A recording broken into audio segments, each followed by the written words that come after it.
Hello, ladies and gentlemen, and welcome to the Say Report. I'm your host, Devon Decker, and joining me, my host companion, Sejohn Sarowick. Sejohn?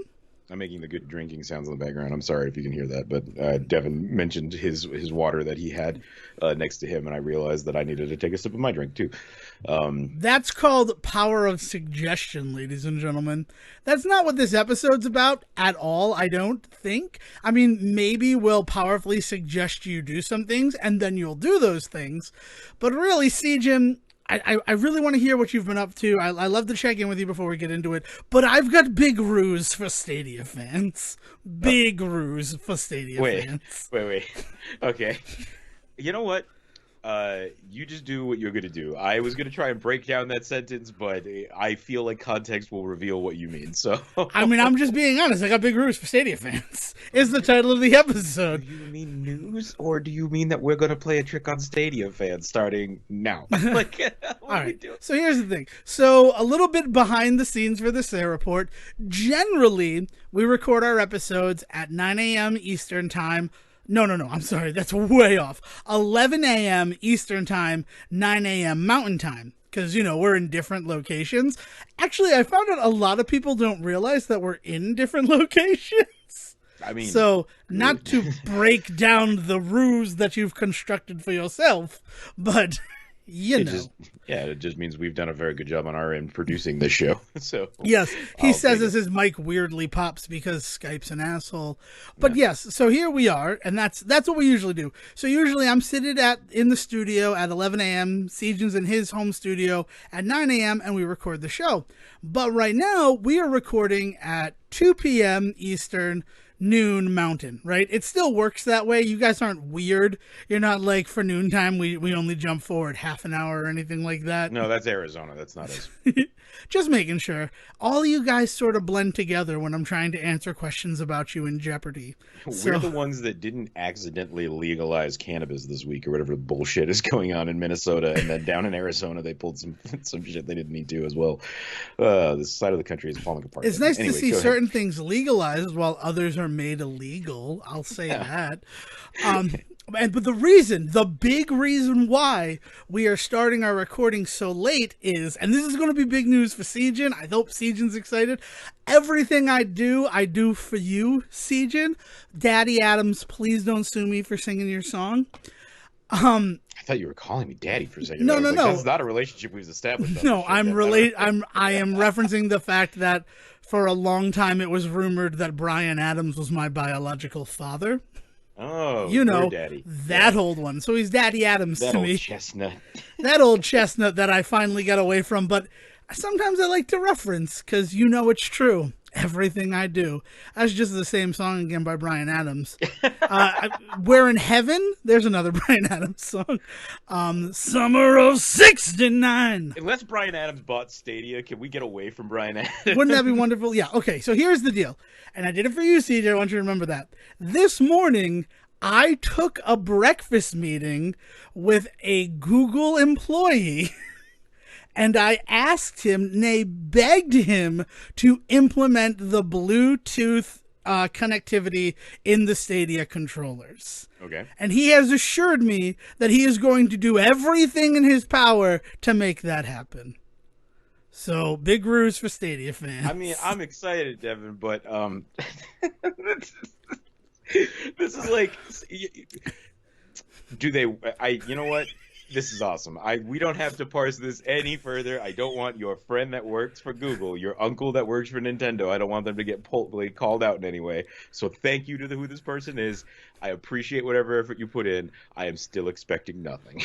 That's probably good because he assured me afterwards, and like an aside, he's like, this is the official statement you can do, and then aside, I will not give your name because you said maybe they could connect me, and I don't know, whatever. He's like, my power is 0. I have 0 power over anything related to Stadia. I just want you to know that. But he is going to do everything in his power. And it was fun. And I feel bad about doing this, right? So It was a specific thing that I said I was going to say, knowing I was eating breakfast today. I ate breakfast with a group of people, but one of them recently started working for Google. And I'm like, excellent. After Sejohn's whole thing last week, it'll be fun to be like, I need to do it. And he's also told me that he occasionally listens to the show. So I thought, oh, this might be a fun little moment for him. So I said, I have to ask, since you work at Google, it's not for me, it's for Sejohn. Please turn on the Bluetooth connectivity in our Stadia controllers. It's been 3 years. And he said, everything in my power will be done. And then he also said, I heard last week when you and CJ were complaining about this. So it was a fun little moment. But then I feel bad. I say that I feel bad because, that's not what I wanted breakfast to be about. I wanted it to be a little aside so that I could be technically correct, the best kind of correct, when I say, and the show, I spoke to a friend who works at Google. I took a breakfast with the person who works at Google, and we talked about Stadia. That happened. But everybody else at the table then only wanted to talk about his job at Google. Oh man! And did he have to go through the whole rigmarole that we talked about last year, where my roommate who was going through the Google stuff had to do the basically Ready Player One style ARG in order to get the job? Is he doing that kind of stuff? Or? We talked about Ready Player One. He already has the job. He does that. We didn't really talk about much about that because he's been working, so he's not past that part. He hasn't gotten his beanie yet. That was the big thing, is that he's waiting for his beanie still. So I don't know what further things will happen from that. But I did feel bad because, I didn't want to talk about, work. I wanted to just have this quick aside and then go from there. Not thinking, right? General Devon Decker faux pas here, that, for other people working at Google, that's probably going to be something they want to talk about. Because I might be the only person who thought the 2014 gem, The Internship, and realized, oh, okay, that's what it's like to work at Google. They taught me everything I need to know. I think my favorite thing, and I feel a little bit bad, and if you are listening, know that I loved that you went with it, that you understand that I am constructing worlds all the time. I asked him if he's going to get to work with Vince Vaughn and Owen Wilson, and he said, I don't know, I've just been remote so far, so who knows once I get into the building? And I'm like, man, nobody saw The Internship. Did they? And I felt bad because it's like Rain on Your Wedding Day. No, that's a great movie. I'm sorry. Go see The Internship. This is a Say Report recommendation. And also, Ready Player One came up because we I remember there being a large plot line about pizza. Oh, that's right, the pizza place. There's a huge plot line about pizza in the movie. Yeah. It's been a while since I've seen it. Now I got to watch it again. Yeah, you got to watch The Internship again. It's a good movie. I can't believe that it is almost 10 years old. It's an 8-year-old movie. Nice. But that's my cunning ruse regarding Stadia, because it was a morning of cunning ruses. Everybody tried to parent trap everybody else at the breakfast we went to this morning. I had set it up with one of our friends, and then her husband set it up with another friend, and I'm like, oh, but don't tell either of them that we're coming. So it felt like they parent trapped us into a breakfast together. It was a good time. Nice. But that's today, and that's why we're starting so late today. And I tried Sejohn, so I mean, generally anything we talk about on this show magically manifests itself into the world, right? Yeah, that's just kind of the nature of what we do here, apparently. So if Stadia, that's why we don't talk about celebrity deaths anymore. Pre yeah, that's very true. But yeah, so if Stadia Bluetooth connectivity goes live before August 1st, 2022, I'm going to call it a win for us, right? I think that's a fair thing to say on the 3rd of July. I'll be honest, if Bluetooth in these things ever gets turned on, I'll take credit for it no matter when it happens. So. That's a good. Well, you're the only person who's going to the demonstrations anymore, right? It used to be you and Milky Lou, and we call him Milky Lou because he has cataracts, so he has milky eyes. It's not some gross thing. He calls himself Milky Lou. I lost you, Siege. I'm sorry. I'm not gonna body shame this character you just created. I'm sorry, Dev. I can't. I don't want to. He calls himself that, but it used to be Siege and Milky Lou, but then Milky Lou realized that it wasn't a fight worth fighting anymore. So it's Yeah, he just kind of Sejohn gave up out on the whole there Stadia thing with his I was Stadia Bluetooth now. Well, the good thing is Sign. is that they still just rent out Vivid Arena for the event as if it's still going to be like a 12,000 person event, and then I'm still the only one that shows up, and that's buck wild. You know, my secret theory about this is that Google is behind the protests you attend every year, and they're just using it as a huge tax write-off. Oh, you say that kind of shit like that's part of the joke, but that shit actually happens. You remember when Taco Bell created like the anti-chicken league or something? Yes, I Whenever they do. introduced the naked chicken taco and the naked chicken like The nachos, chicken sandwich, yeah. like they were like, let's cut this to chase. Somebody out there is going to complain about this, so why don't we just be the ones to lead that, so that when people start complaining, we could just rope them in under our umbrella. Yeah. Oh, yeah, yeah. That was. Oh my goodness! I was thinking about the weird basketball thing that they did, which it was chicken No, sandwich yeah, versus yeah, chicken that's sandwich. also yeah. You're talking like 2013, where they're like, "I can't believe Taco Bell is selling chicken," as if I Yeah, wasn't well, getting well, chicken or quesadillas there selling all the time. well, and like they were, it was like the League of Gentlemen that want to eat chicken correct, or some like really long obnoxious thing about the right way to eat fried chicken, because it was introduced with the naked chicken chalupa, which was the chalupa, but it was in a chicken, literal fried chicken shell, and then they brought them back, so they're like ongoing canon in the Taco Bell universe. These people exist when they introduced the chicken nachos, the like triangular chicken nuggets that they sold for a little while. That they didn't want to call chicken nuggets, but that's exactly what they fucking were. Taco Bell, they were just chicken nuggets. It wasn't that great. It wasn't that great of an invention. Like they were like, we created chicken nachos, and it's just like, no, guys. Those have been a thing for a long time. But But I in that, don't they remember brought chicken back the nuggets league. ever being triangular before that. I mean, you could definitely get shaped chicken nuggets. I just bought a box of Dino and like underwater chicken nuggets. Dino Like, nuggets are pretty much the standard nugget at this point. yeah. When triangle becomes the standard shape of nugget, you know what bothers me? I'm sorry to like jump to this.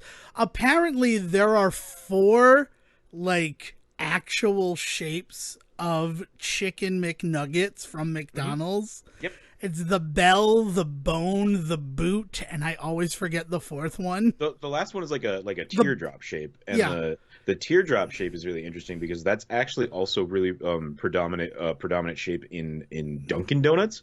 The original Dunkin' Donut was actually shaped that way, and we kind of have lost that shape to time now at Dunkin' Donuts. But the reason it was shaped that way is it gave you a handle to like To dip dunk a your little bit donut. to dunk your donut into your coffee. Like it gave like this like little nubbin that you could dunk in your coffee while you held onto the hole. Like it was, and it's like this. It is like a very, apparently for humans, it's a very good shape our food to be in, because most chicken nuggets will be shaped that last way, because that also makes them look like a drumstick, even though that's not, Yeah. like there's just that mental thing. Food science, like food marketing science, is really weird. It's Yes, it is. I went to I ended up, so it's barbecue season out here, It is right? barbecue season, yes. And so we've started doing a couple of our own smoke projects. Some friends of ours have kind of had us over for a few things, and we went to go visit some friends last night that have, I mean, for all intents and purposes, they have an urban farm. They own a house down in the city, but they've got just enough room in the backyard that they've turned it into a chicken coop with a couple of other like ducks and a couple of goats and stuff, but with some chickens.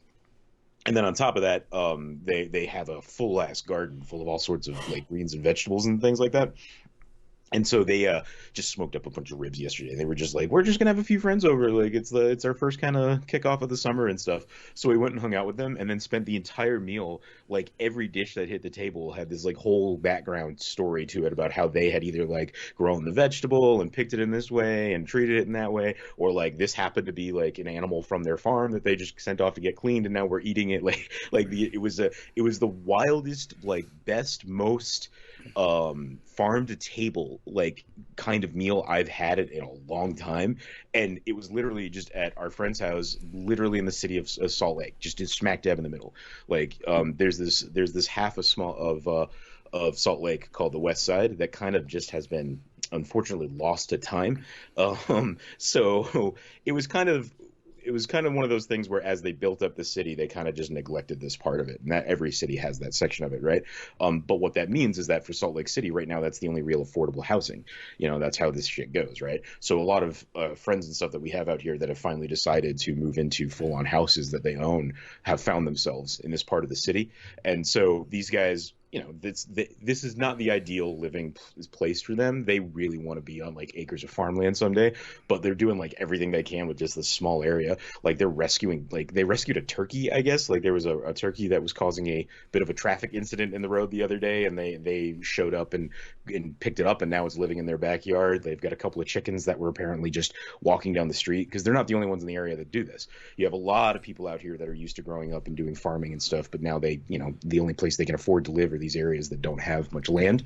So a lot of people have backyard chickens, backyard goats, backyard, and they do all sorts of shit with them. But yeah, we had an entire farm to table experience last night. And so because of that, we were just talking a lot about like the nature of food in this area and how wild it is that I can have an experience like that. Meanwhile, I can't go to a single sit-down restaurant out here that is not like a major franchise in some way. There are no family, privately owned one restaurant places. If people do that kind of stuff out here, because it's not that they don't do that, they do it going in intending to franchise. So they immediately just are buying bulk food. They're not really focusing on things like hooks or like what, this place is the only place in town that you can watch football is the biggest hook you'll get. Like, and that's that kind of shit. So like, it sucks because from a foodie standpoint, like there's not many places I can go that are not private residents to get good homemade food that I can talk to the chef about.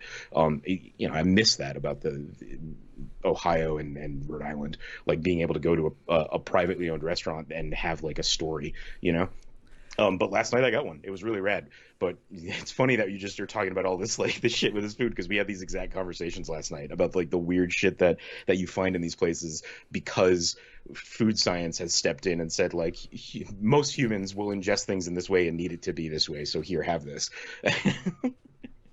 Very true. I gotta say, I wasn't gonna focus on the breakfast anymore, but the place we went was one of those little hole in the walls owned by a family, and I really enjoyed it because we were originally going to go to one restaurant, but their Google hours said that they were closed, and we live in 2022, but we are deathly afraid of the telephone, which is something we just need to talk about more on this show. Maybe if we face our fear, everybody will start using the phone again.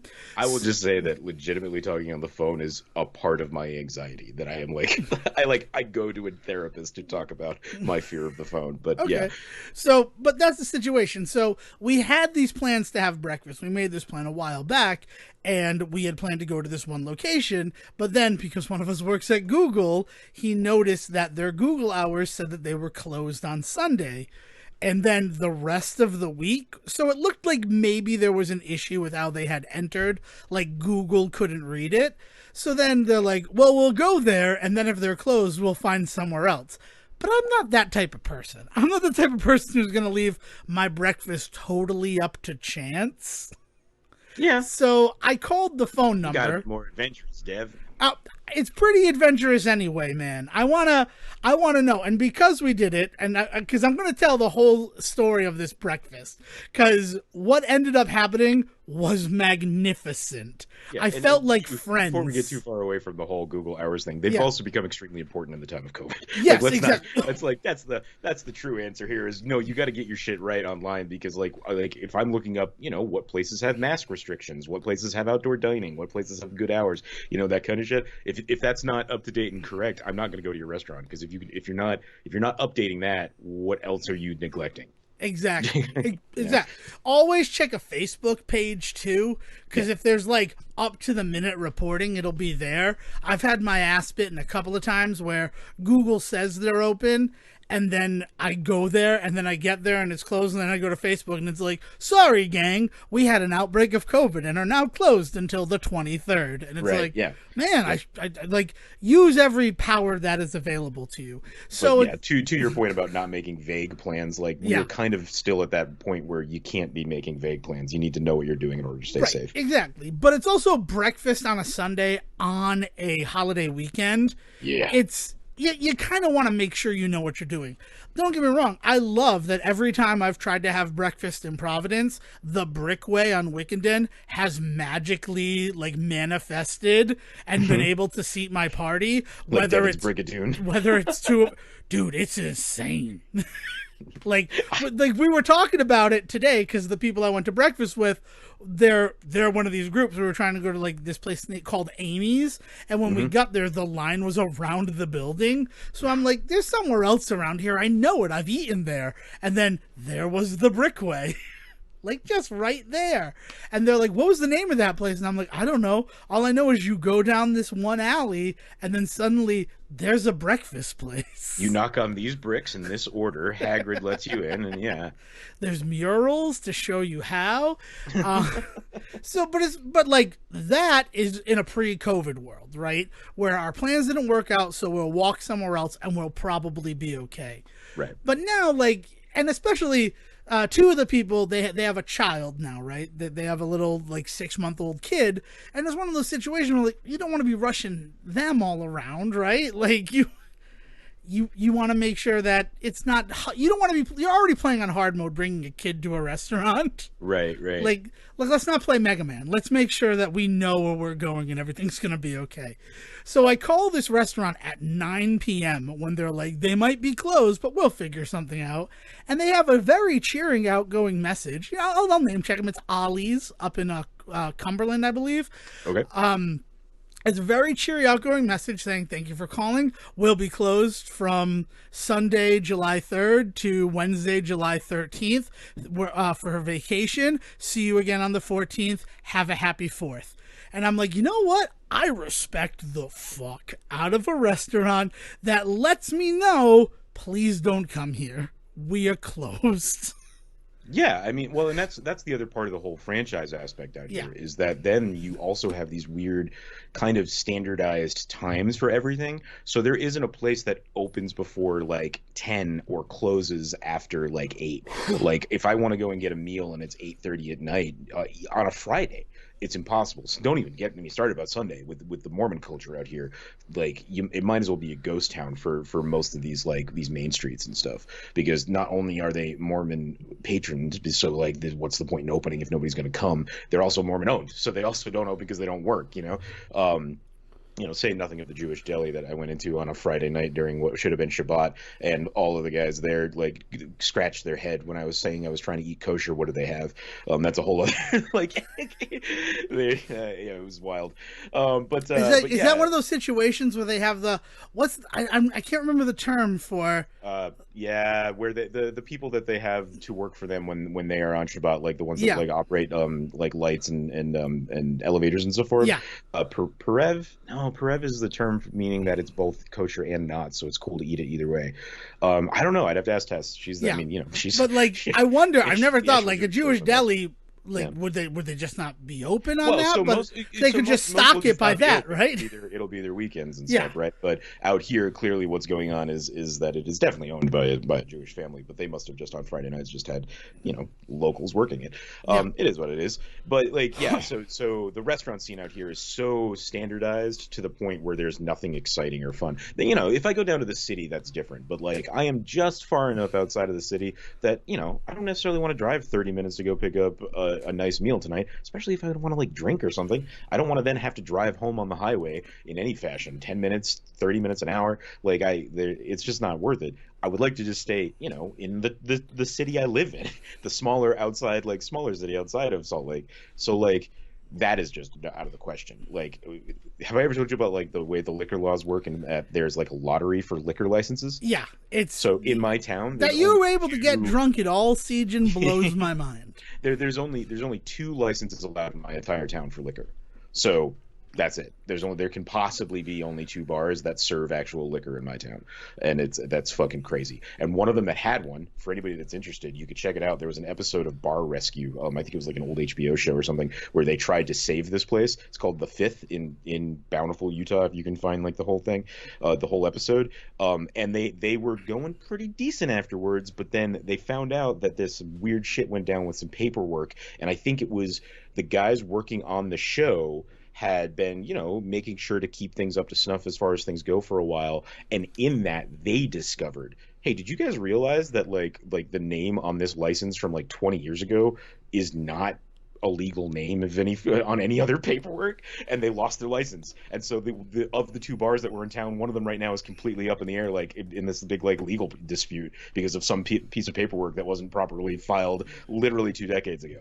And it's insane right now to try and do anything. We are finally out of kind of some of the worst parts of like the COVID shutdown. I won't say we're out of COVID. That's just not the case and won't be for a long time. But like we are kind of finally out of that shutdown mode, and places are opening back up. And I'm still stuck kind of not doing much because there isn't much around here that survived the shutdown for one reason or another, you know? Yeah, it's strange. But yeah, so once we knew that Ollie's was closed, we decided to tran to one of the other places we would have wound up hopefully anyway this morning, and we went with the one whose website, when you go to the website, says best breakfast place in Cumberland, even though one of the members was like, that kind of feels a little bit like Elf and the whole best cup of coffee in the city. Yeah. But we went there, and then they had the forethought to call and be like, yeah, there's going to be 8 of us for breakfast, and one of them is a baby. And they're like, oh, we got you covered. Thank you so much for calling. And they called half an hour before we got there. They called at 9 o'clock. Our plan was to eat at 9:30. And we get there at 9:30. And I say it was a friends-like experience. They had sectioned off a whole part of the restaurant, and there was a reserved sign. So while there was a line out the door, we got to walk past everybody to our little private lounge. And it was awesome. I don't like this is the state that we're in the world, but you guys fucking deserved it for having the goddamn courtesy, because that's the other thing out here is that nobody knows how to go to a restaurant either. And so that kind of stuff never happens, right? And Mormon families are big. So like every time they go out, they kind of need a reservation, but they don't make them. So like families will show up, and especially if they bring grandma and grandpa along with them, suddenly they need an 8 or a 10 top, and restaurants are just like, we're on a 45-minute wait because the 2 parties before you need every table in the restaurant. And it's just like, okay, like, we'll go someplace else then, sorry. Whereas like I've made it a point nowadays when it's just like me and Tess going out just on a date where I'll just like make a phone call somewhere and just be like, hey, like we're coming in at this time, are you guys busy? Should we make a reservation? I know it's only 2 people. Is that weird? And half the restaurants are like, it's not weird, we appreciate it, thank you, yeah, we'll make sure there's space. And other places have been like, don't come here, don't like wait an hour, could you come like at 8 instead of 7, because then we can sit you down. But like the ways in which people react to you just doing the common what should be common sense like courtesy of just calling because you have a big party, like should tell you everything you need to know about the ways that people usually treat that place. And you guys deserved the VIP treatment that you got because of your attitude. Oh, it felt very good. And it was good because we roll up and there was a line out the door, and then, you know, CJ looks in the door and he's like, I think I see our table. I'm going to go check if that's for us. And he's like, oh, yeah, that's for us. We can walk past everything. They're expecting us. And the really nice thing about that is it's not like we called at 9 and they said, oh, yeah, come on in. They're like, well, how far out are you? And they're like, well, we're planning on getting there like 9:30. And they're like, oh, yeah, like 30 to 45 minutes. We'll definitely be able to seat you. And like I thought about doing that anyway because I knew that it was going to be 6 of us at least. And then 2 other people were a surprise. Like I said, there was a lot of parent trapping going on. So it was just full of surprises at this breakfast. But I really, it impressed me. And then, like, also they're like, I imagine separate checks because there's so many of you. Like, they were on top of their game. And it just reminded me, also, I haven't been out in the world to eat at a restaurant in 794 days. And, like, it's nice to see how things have changed. I had a hash and egg omelet. Oh, it was delicious. But enough about food, Sejohn. We have other things to talk about. Are you there, Siege? Oh man, I was muted that whole time. I was like responding to things you were saying. Oh, okay. Like I was ignoring you. Oh, it's all right. I hit my cough button and then never unhit it. Well, I appreciate you hitting your cough button. So do our listeners. Thank you for that. Boise. But yeah, that's it. Yeah, it was good. So I'll also name check them. That was Eggs Up in Cumberland. And I gotta tell you, it doesn't just seem like a stupid claim that they're the best breakfast place in Cumberland. It was legitimately great. I also had some cinnamon roll pancakes.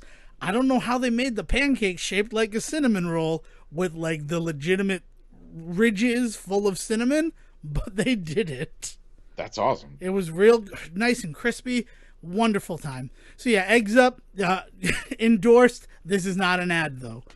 Sejohn, Can you look something up for me as I lead into our next topic? I mean, always. What's up?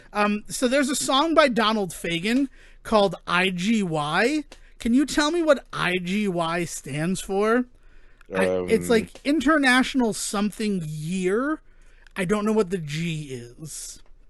And while Sejohn does that, I will introduce this question. I was going to try and do an improv game with you, but then you gave me half the answer, so... I'm sorry. What improv game did you want to do? I was going to try and guess what the different letters stood for. Oh. Did you know that is a common text? It's not, by the way. I think that's bullshit. But apparently, it's a common text abbreviation for "I get you." I've never said "I get you" to somebody, let alone abbreviated it in text. But while Sejohn looks that up, I will introduce the topic. So, as we all know, rest in peace, Walter Becker, half of the duo that is truly Steely Dan. And I wonder, because last night I was offered 2 lawn seats to go see Steely Dan, and I'm sorry, Xfinity Center, but never fucking again. I cannot go to you. I could not go to you pre-COVID. I will not go to you post-COVID. You're a goddamn shit show the way that you were managed. And my life is too short to sit in your parking lot. It doesn't matter who the band is. But so I got like a whole bunch of history of the IGY, by the way. Whenever you're ready, I love the started. But yeah, so Walter Becker has passed away, but Don Fagen still performs as Steely Dan, and it really kind of feels like if you're going to see Steely Dan these days, you're just seeing Donald Fagen.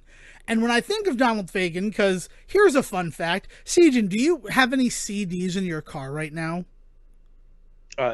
Yes, I'm gonna go with yes. There's a lot of stories around this.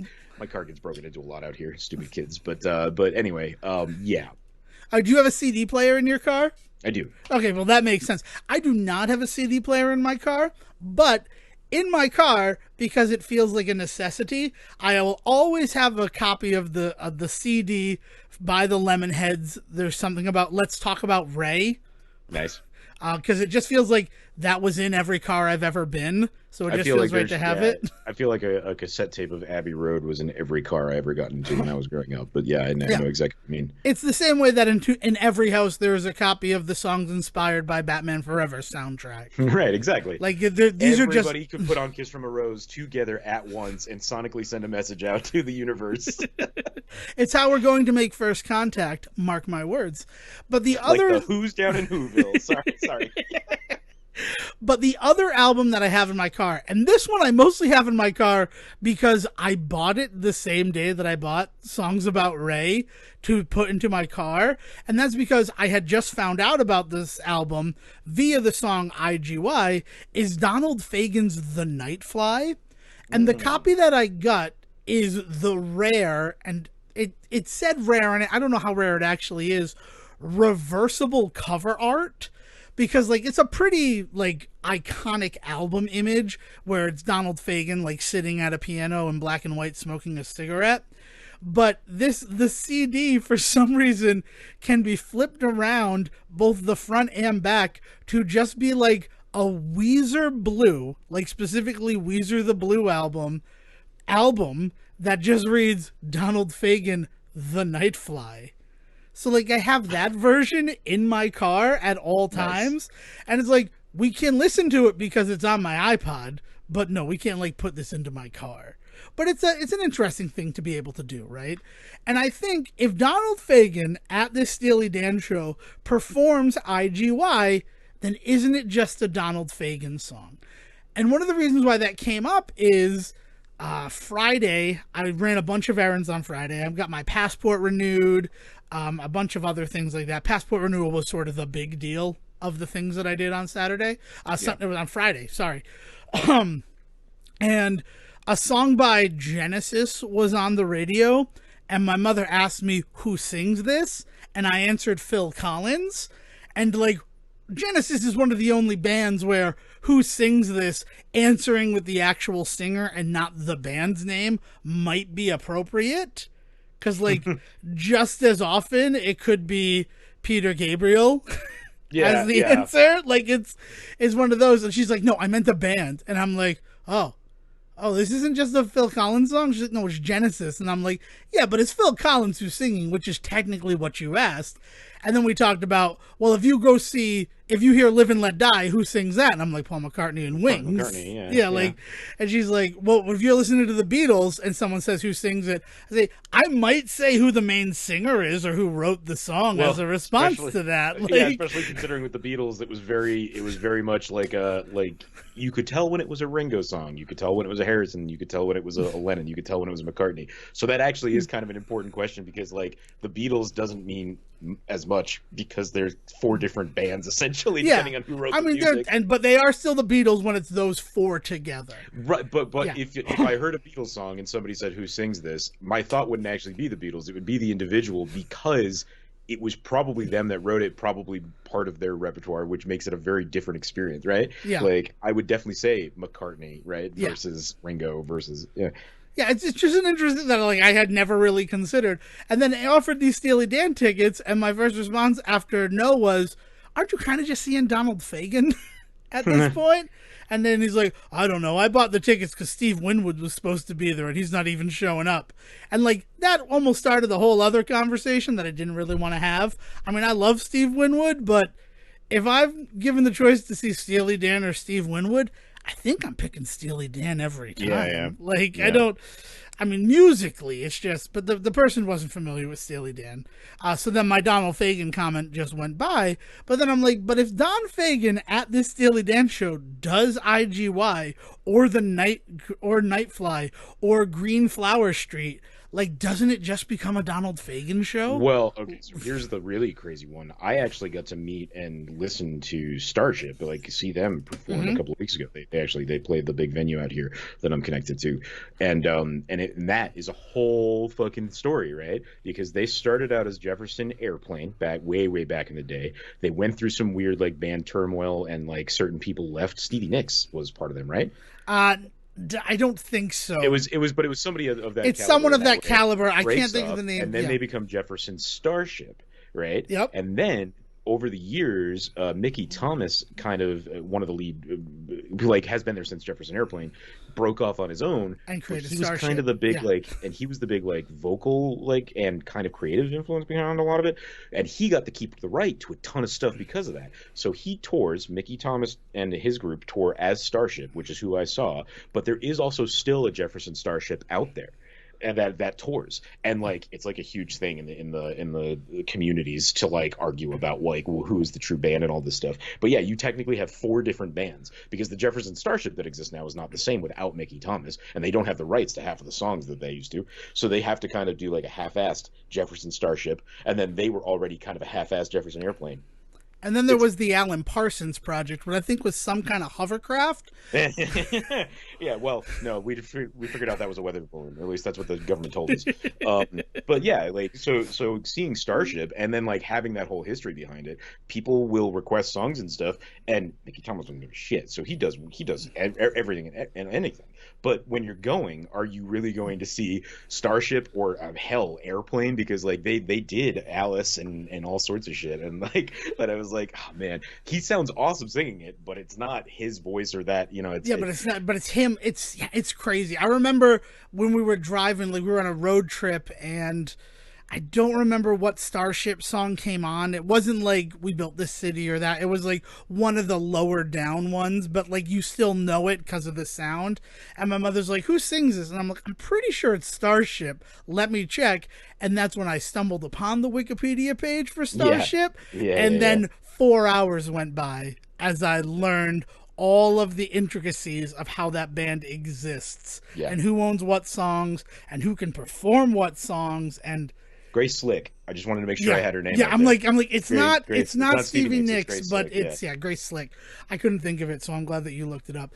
But yeah, so is it that? And so now IGY is this Don Fagen song that I love, and it's based on, I believe it's 1976 as the international blank year. What do you have? Like, what did you?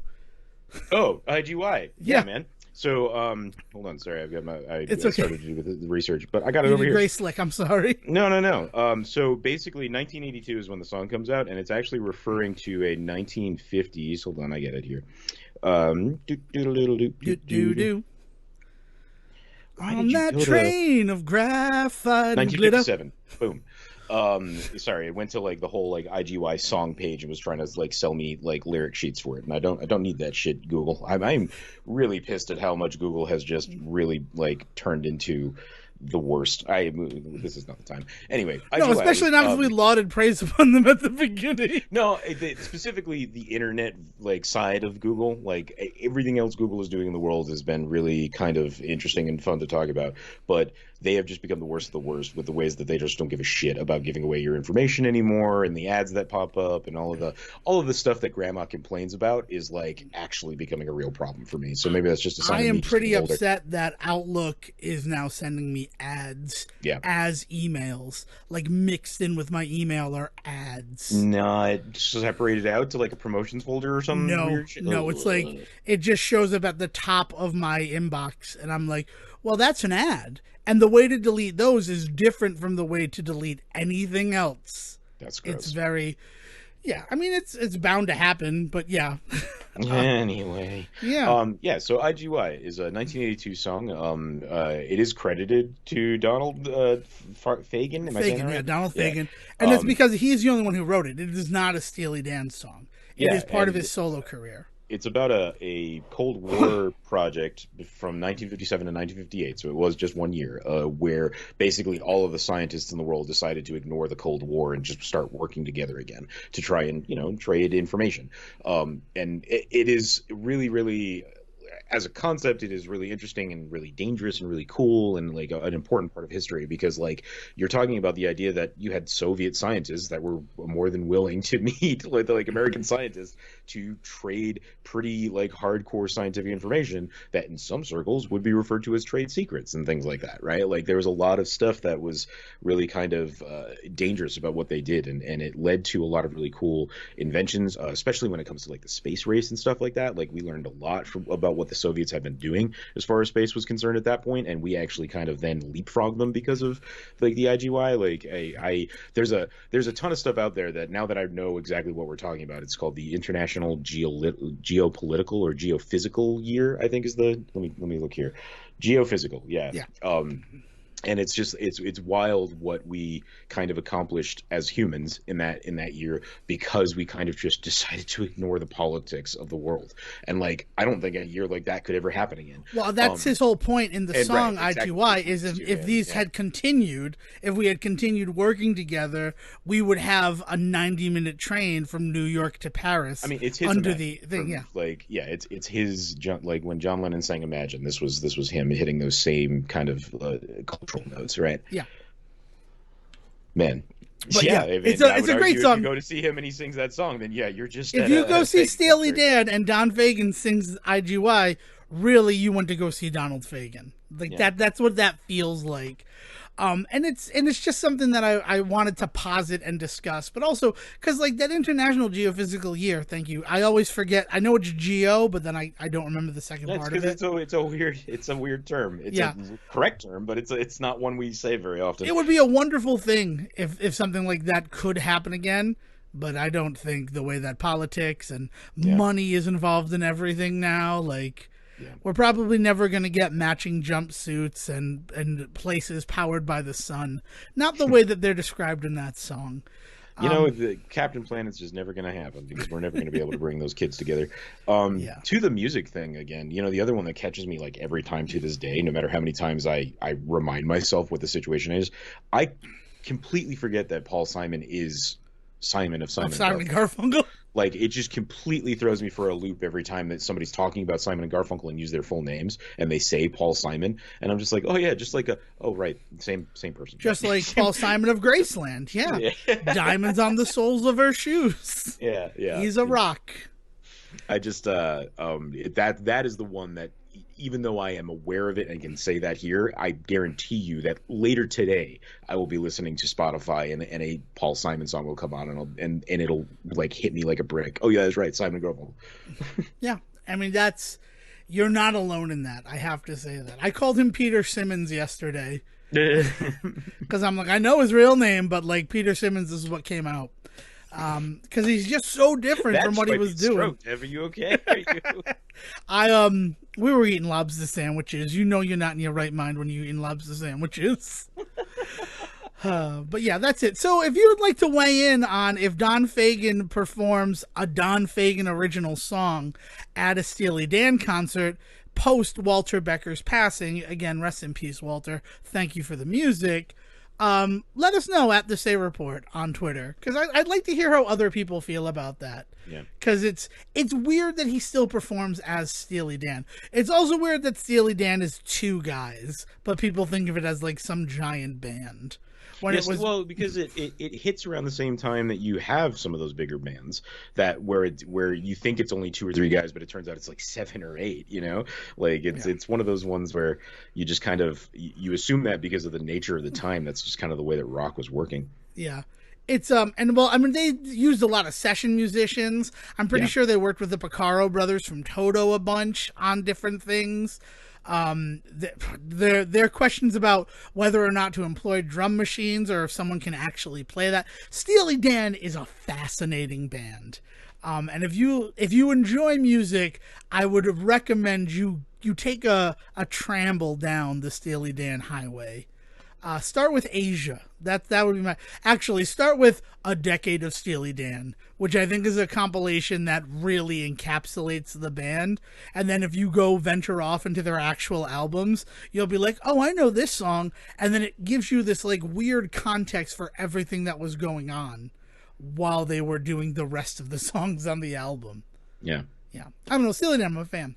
All right, Sejohn, I got 3 other topics written down. Ooh. Dude, I don't know how you want to go through this. Mix them up and then pick the middle card. It's the Queen. I win. All right, if it's the Queen, then I'd like to talk about Tubi. This should be a short conversation. I don't think it's like grand episode worthy. No, but we both used it recently for a very special episode, didn't we? Our very special episode of Surf's Up dropped this past Thursday, June 30th. And Sejohn and I, in looking for Surf's Up anywhere, the only place it was available for free was Tubi. And Tubi is one of those things that I see ads for literally all the time, but I've never experienced. Is Tubi the one that's connected to Walmart? Like if you buy a Walmart digital, that's Vudu. Vudu. VUDU. So yeah. That's the thing is like the other thing about Tubi is that it's so kind of non-threatening that like I don't place it as any type of actual service usually. So very often just kind of ignore it when it comes up in the suggestions of like where to watch. Yeah. Doing a little bit of research, looking at their catalog, it felt like Tubi might be Sony's like sort of streaming guy, but or at least Sony's the one they hitched the horse to, right? They have so much Sony, like all of the Hotel Transylvanias are on there. Yeah, see, for a while that was Crackle, but when I say but that was like years ago before we even started the show. I remember because Crackle was where I was going for a lot of Sony stuff and weirdly like British like brought over stuff before. And Crackle is still out there as far as I know. Crackle's still out there. They just, I think a lot of what Crackle has done is they've started creating a lot of their own programming. There's a lot of stuff that's like Crackle originals now. There are Tubi originals too. I didn't watch any of them, but I was pleasantly surprised to see that. What it really started out was it was owned by Fox, and it was Fox's way to sort of dip their toe into the streaming wars, and just be them before the whole Hulu merger happened. Yeah, I mean that makes sense, right? It's and it's insane because also on Tubi, I finally got to rewatch Problem Child 3 because it was on there. Yeah, you mentioned that. That was the old Problem Child. What a weird fucking. How old is he in that one? By that point, is he like 19? With like, so it's 97. He's 13. Like the whole thing is that Junior is a teenager. He's just James Dean now. Yeah, he's just Rebel Without a Cause. Well, he's in love with. He falls in love with the girl Tiffany. Mm-hmm. And she has the 3 suitors. Not the one that's the other problem child. No, not the other problem child. Okay. No, Amy Yazbek, the women that. Okay, so I'm not going to talk about what I'm going to talk about, but Amy Yazbek is John Ritter's. That should just be a tagline for this show. Sorry. Is John Ritter's wife in the first movie. And she's a terrible person who doesn't like the kid that they adopted. And they end up getting divorced in the first movie, leaving Junior alone with John Ritter. And then, in a bit of like weird meta casting. In the second movie, John Ritter's love interest is also played by Amy Yazbek, but it's a different character. Okay. It's like, man, we really like working with you, and your dynamic with John was great, but that character sucked. I mean, their dynamic was so good that they ended up getting married in 1999. So, yeah. And she's sort of their die-staff counterparts in Problem Child 2. Junior finds a female problem child, and Amy Yazbek is her single mother who is raising her. Is it commented on in any way? I don't know if I prefer it be or not. I'm curious. The only one that I rewatched is Problem Child 3. I didn't watch the other two Problem Children.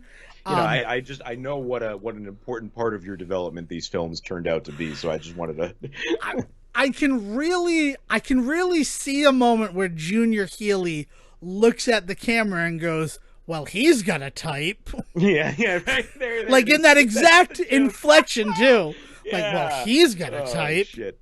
Except the fact that she's nice, right? But it's just the fact that it's the same actress. The third movie completely writes all of this out. All of that is forgotten. It starts with Junior. I mean, I've talked about this movie briefly, but having just rewatched it, this is the stuff that I forgot about, and I don't think it's available on Tubi anymore. Because I went through the Leaving Soon section, and that's where all three Problem Child films are. Yeah, well, I think Problem Child 1 and 2 at least ended up somewhere like HBO or something recently. If they were going to wind up anywhere, it'd probably be on Universal because it is their Universal Pictures. So maybe 3 will go that same route, and you'll get it on Peacock. Yeah. And that's the thing. So Tubi is very nice in terms of it feels like early Netflix, where it just has from whatever studio will sell them the rights. And as Sejohn mentioned on the Surf's Up episode, I was told there'd be commercials, but there wasn't ever a single ad when I watched stuff on Tubi. And due to an issue with my computer, Tubi played all night, and like 7 movies played. Without any ads, so I don't know. I mean, that's awesome. Yeah, it's just what you're going to happen and what's going to happen with that.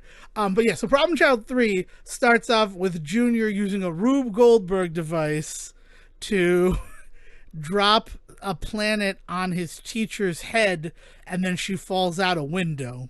Oh God. So he commits murder.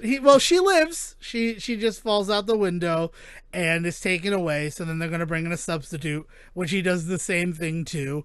It's kind of like that. But because of that first antisocial bit of behavior, he has to meet with the school psychologist, who is... Yeah, I would hope fucking so. He attempted murder on a woman. Yeah, exactly. That's the least of what he's a bit do. of a problem child, Sejohn. Yeah, I don't know what to tell you. What a problem child. Oh, Junior.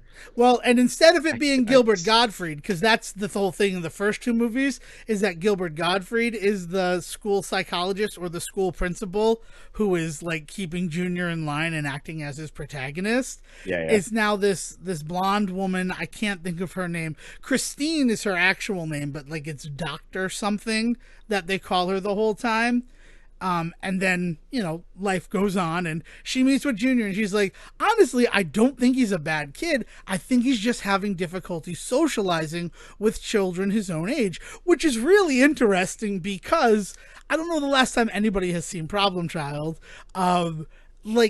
One of the big things about the movie in terms of the costuming is that he and John Ritter, and then the father in this movie, who's not John Ritter, it's William Catt who plays his father in Problem Child 3. Yeah. They always are wearing the same outfit, but like size appropriate.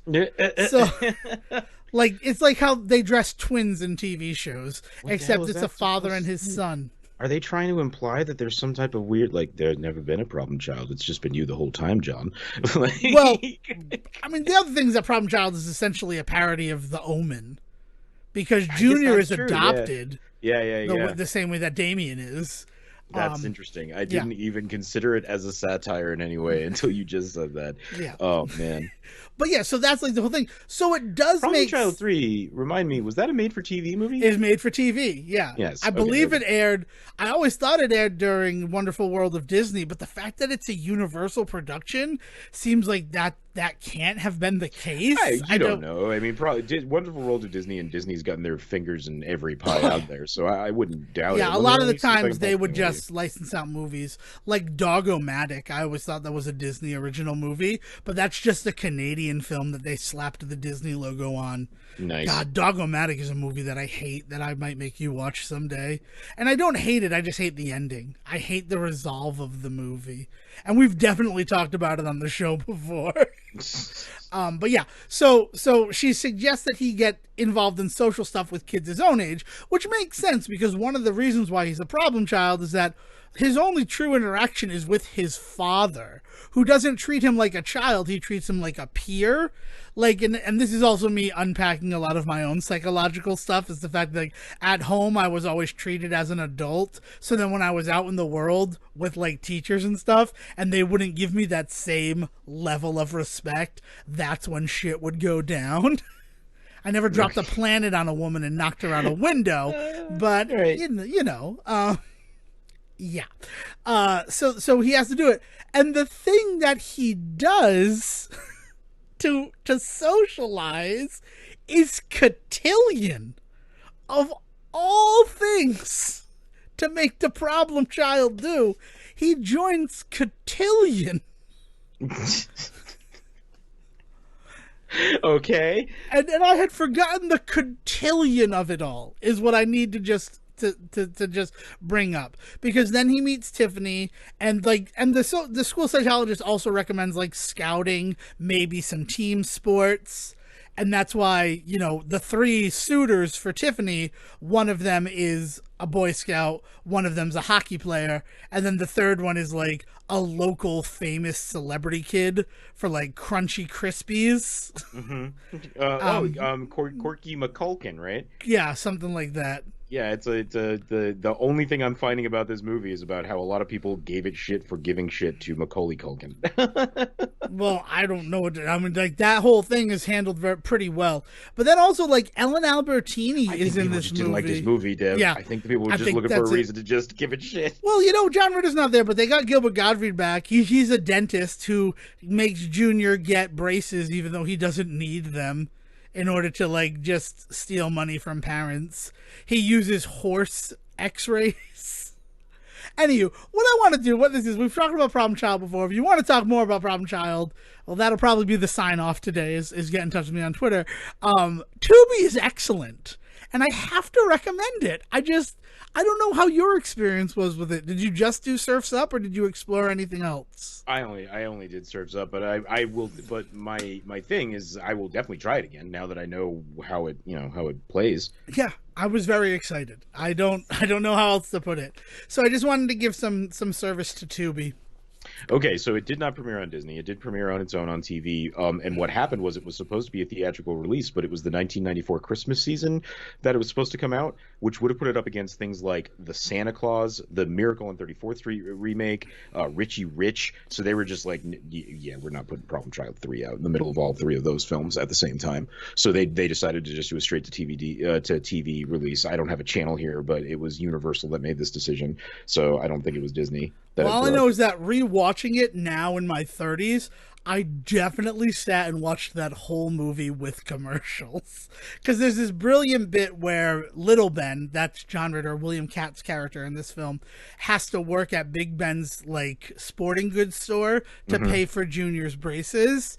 Right. And the school psychologist shows up there, and he's like, yeah, here are the treadmills. And she basically gets a free workout, like testing out all of the different equipment that is available. And then she's like, you know what? I don't think I'm ready to buy yet. And, like, they think that's hilarious. Oh man! But yeah, there's also a IMDb coming in clutch with the shit trivia that cannot possibly be true. Dr. Peabody has a yellow smiley face pin on his white coat. This is, of course, a nod to the graphic novel Watchmen by Alan Moore and Dave Gibbons, which features a costumed vigilante known as the comedian who wears the same pin. It is the same pin. That is not bullshit. It is a yellow smiley face pin. With a famous pin. Yeah, but it has the blood on it. It is the same pin. Got the blood on it? Okay, it is the same exact pin that the comedian is wearing. Because there's a moment where I'm like, why the fuck does he have the comedian's pin on? Okay, the fact that the blood is on it is a different story, and that Yeah, should be. it's the way that it's written. Like it is, like the fact that IMDb thing, because it just sounds like he's just gonna yellow smiley face pin. Because I'm which like, for a school psychologist is not weird. Well, he's not a school psychologist. He's a dentist. Oh, I thought it was saying the school psychologist. No, the school psychologist doesn't. It's Gilbert Gottfried's character, who in this movie is a dentist, on his dental lab coat, for some reason, has the comedian's pin from Watchmen. Anybody that's read that story and sees that, though, it says something about that character, yeah, I guess.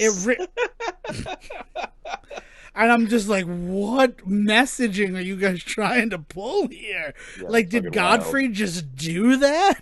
Oh, I don't know. It is a Problem Child 3. I still recommend it. I mean, it's not as good as having Amy Yazbek and John Ritter.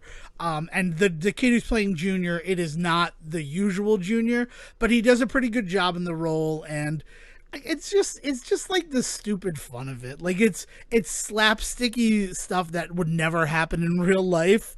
But it's fun, enjoyable entertainment for an hour and a half. Yeah, like that moment where that old lady gets thrown out a window after getting a head injury. And then she gets like stuck into ground. Like it does one of those upsetting things where like her hands and feet are the only thing you see.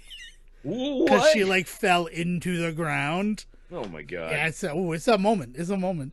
But Problem Child 3, I sign off on it. Cartoon physics applied to human bodies, like real world human bodies, might be some of the most horrific imagery to me. Yep, well, that's what Problem Child specializes in. And I'll be honest with you, there's a scene at the end of Problem Child 2, spoilers for Problem Child 2, just covering my bases, where like it stuck with me as a kid. There's like a meteorite at the center of a park, and it is the wedding, and what's his name? John Ritter is going to marry this woman who is not Amy Yazbek. She's just like a mean, awful woman. Very similar to like Addams Family Values. Yeah. And Uncle Fester in that movie.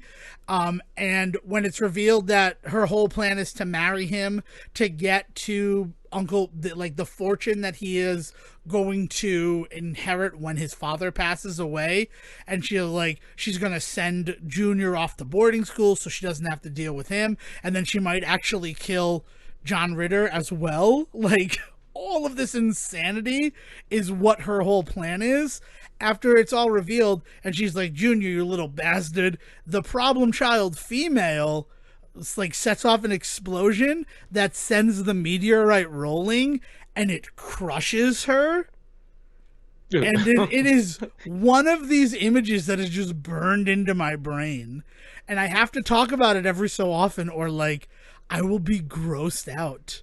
Yeah, on like a real level. And then the worst part is it is totally in my mind connected and conflagrated with the critters when they're in the ball form. Yeah. So it is just like all sorts of see, but in Critters it's purposely like the cartoonish violence is purposefully horrific, right? Right. Like that idea that like with that, what's the one where they get into the guy in the bunny suit? Ugh, it still haunts my dreams. But that's 3, I believe. I think not Problem Child. Problem Child 2 isn't supposed to be the thing that gets Problem Child 2 is not supposed to be that. But their whole thing is just like, if Bugs Bunny were real, that's really what Problem Child is. Yeah. Especially by the second movie. Like, it's not as much like the first movie really does feel like, what if a loving family adopted Damien and wasn't like too turned off by the fact that he's the spawn of Satan, but like really just like, no, I love you and I want to give you a good home. Man. Would he do it? So speaking of Satan, and this feels like lovely segue material, I ate a delicious last course over the past 4 days. I mean, look, if we can make this the whole food episode, even when we talk about video games, I love it. Well, yeah, man. You know, I was going to call it Devon's last complaint about Cuphead, but let's stick with delicious last course. Because that's what it is. It's the Cuphead DLC that is, I believe, like 3 years in the making. More than that, yeah. I mean, it was announced 3 years ago, but like it was from what I understand, a lot of the stuff that was originally planned for this, and I don't know what wore out 3 years later, but it was stuff that they kind of just took out of the game because it wasn't finished yet. There was always kind of this overhanging like background story of it being material that they kind of just couldn't quite fit into whatever was going on, whether it was because it narratively didn't work, it technically was giving them trouble or something to that effect, but it was some of the cleanup stuff. And then they were going to just kind of beef that up and make it DLC, because I mean, let's be honest, that was the story of a lot of DLCs especially in the early days at the time. Yeah, right. But so there was some element of that to it. But yeah, so I've been, since Cuphead came out, there has been hints of this kind of thing to come, and then it was finally named 3 years ago, I think is what you're getting at. And so for 3 years now, we have literally been waiting for the content that we've been promised, not just the existence of DLC, but the literal actual, like, hey, here's what it's going to be, and then it still was 3 years later. Yeah. And it's crazy that I can't believe that I've not only played it but beaten it, because it just feels like that was never going to happen. The way that like Studio MDHR, before Cuphead even came out, needed to get bailed out by Microsoft. Like Microsoft gave them an injection of money so that they could finish the game, and then during the DLC stuff, they went bankrupt again. Like, yeah. It was one of those situations where like Cuphead is clearly a labor of love, but it's one of those unfortunate bits of evidence that just because you're laboring for love doesn't necessarily mean you'll be turning a profit. I mean, the crazier one is the second time around with the whole bailing them out type stuff, because that was after Cuphead had come out. Yeah. And like Cuphead was huge. And I'm not going to talk about numbers because I don't know what it made. And I'm starting to wonder if maybe it didn't make as much money as like the universe would have liked you to believe, right? Like the way that the video game community came around that game. I mean, the love that it got and the amount of back and forth and work that went into producing like creative content around it. I mean, like we're also sitting here within the same year that the Netflix cartoon show finally came out, which was another thing that we were promised probably about 3 years ago.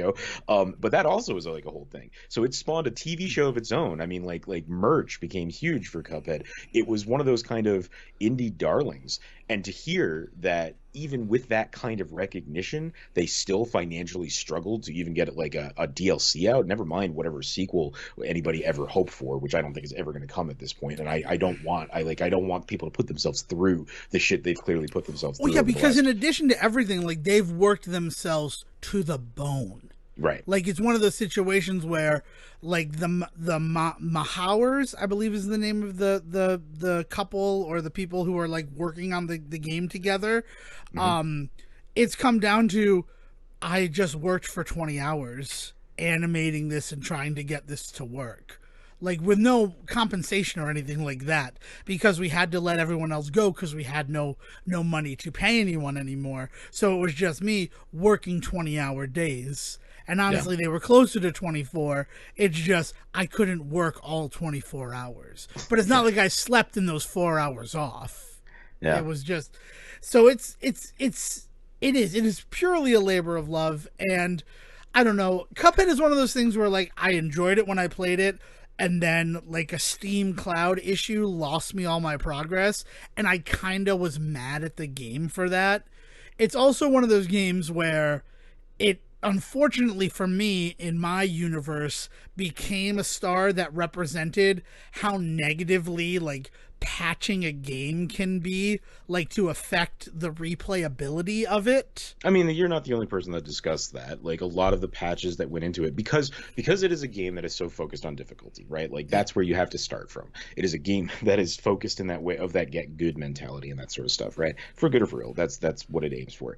And because of that, any patch, any changes, anything that they decided to do was going to piss somebody off, right? There was always going to be a group of people that felt like, oh, they've ruined it with what they've done. Meanwhile, the reason that they're supposedly patching it is because of some data that they've collected that more people needed to behave this way than that way, or they intended it to behave this way than that way. Like it is one of the first games I remember, maybe it's just because of the conversations you and I have had over the years, but it's one of the first games that I really remember the community writ large really starting to dig into how they felt about the idea of patches and even like day one patches and stuff, right? Because this was also one of those ones where some people had played it and reviewed it and not loved it, and people argued, well, it's because they don't know how to play. Also, what happened was apparently there was a big day one patch that changed a lot of things, and review copies maybe didn't have those, right? Like, was also part of that whole thing that got lost in the whole like get good of it all. There were two. To be fair to both sides, I don't think every story deserves that, but this was just fucking Cuphead, so I will do that. I will give it that, right? Is that there is also some reviews that were written about this from guys that like couldn't get past the tutorial, and so they called it a rage game and compared it to something like Meat Boy. And as somebody that never experienced that with this game when it first came out, and I played it now that I've rebought it, like I've never gotten that, how they could not get past the tutorial aspect of that. But like legitimately that became the story of one or two specific reviews, that they got so aggravated and they couldn't even get past the review past that. And then the community, who didn't have those problems, took that as, you guys just suck at video games then. Like, it's like the mentality they took. And I can't argue in that exact instance against that mentality. Yeah. The community feeling around Cuphead. I mean, this is a game that has a category called hater percent. Mm-hmm. And like that, I feel like that tells you all you need to know about some of the toxicity that might exist within the community regarding the difficulty and what it means to be somebody who's beaten the game. Yeah, and it's wild because I don't think the game itself invites that, or nor the creators. From the little that I've ever heard from them, it's just purely the community that has put this upon it. Unlike, say, like a Dark Souls, which is also kind of falls into a lot of this sort of get good mentality, the toxic get good mentality, right? And what happens there, or even more to the point, Dark Souls kind of likes like Sakura or Neo is another one that gets this a lot, where like people will just the creative people behind the camera will just like say stuff about like difficulty levels and things like that, and how they intended this to just be, like you got if you got to push through, and if you can't push through, then maybe this game's not for you. Is like, whoa, like why would you say that about your own game? But that's not anything that I ever heard coming ahead along with Cuphead. But the community still got there because that's just where we were with these types of games then.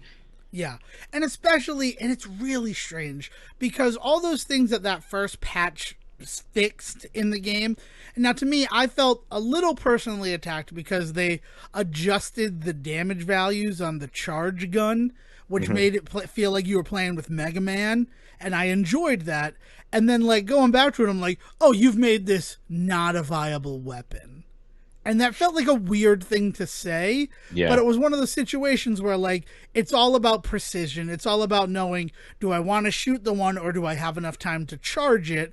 And then, like, one fight that I had done, like, it was taking me forever to do it with that gun. So I switched to the pea shooter, and I'm like, well, now the pea shooter is the most viable weapon. It's really like you turn down the fun and viability of all the other weapons with this patch. And that's just my feeling with the game. And I had spent a lot of time with the game. Yeah. But like the other things that they fixed, I don't have an issue with. Like a lot of the bosses had floating damage boxes. So like if you shot in the upper left corner, you would damage the boss even though they weren't there. Or you would damage like later sections of the boss so that when you eventually got to that section, they would already be dead. Like that feels like, oh, we made a coding error here, or we didn't clean it up. Like that one doesn't bother me as much as in this single player game, we felt that this weapon was too powerful or too many people were using it. So we modified the damage. And then it becomes a question about like patch notes and being clear with your audience, right? Like transparency, right? Of exactly what we're changing and why. And that's a big thing that's gone on in the shooter, like the MMORPG shooter environment, is it's gotten to the point now where every change comes with, 50 pages of patch notes that there are people in the community that legitimately will go through and break down how they feel about them. Now, not everybody does, so the majority of people are getting them filtered through somebody that's willing to do that work, and the kind of person that's willing to do that work is a certain type of person, I would point out. But anyway, but that idea being like that, companies have even got to that point in trying that, right? And so like knowing that kind of stuff going in about exactly what kind of changes have been there is cool and important, but also in a lot of ways can invite even more scrutiny from people, because you hear about how they turn the damage down in specific ways, and there are people out there like you that like felt like, well, well, I have been playing this game this way, and you've basically like disallowed that. Like, I guess I don't play this game anymore, and that is part of the risk in this kind of stuff. That this day one patch, later patches, constant patches, like you are risking every time your audience. Now some games out there might need to take that risk, Avengers, someday. But if they ever take it and succeed, I'll be right back on board. Yeah. Well, we'll talk a little bit of Avengers after this whole thing is done. But that's like my personal journey with Cuphead is feeling that way. I will point out you mentioned MMORPGs, and a massive multiplayer game. I sort of understand those patches because like if one build becomes viable and that's all everybody is playing, then like the fun is not there, or to a casual player there's no reason to go back to it. So but it feels stranger in a single player game where like, oh, this weapon might be too powerful, where it's like, but like, who is that hurting that the weapon is too powerful at that point? Like, yeah, I mean, and then what you need to do is like, if there is like competition level of this game, then you just make a specific version, the version for competition, right? Yeah. I mean, like, there's all sorts of silly ass mods you can do to like Mario Odyssey, but in competition, there's a very specific set of mods that need to be installed in order to play it. Like games have been single player games have been dealing with that for years, and maybe at the time maybe that wasn't the case. I don't know, but no, like, it was the case because I'd competed in events where and it's one of the cool, other things like Cuphead famously, the big thing was if you switched weapons between two weapons, there was no like cooldown to your damage. Like essentially your DPS just would go through the roof if you were switching weapons while you played the game.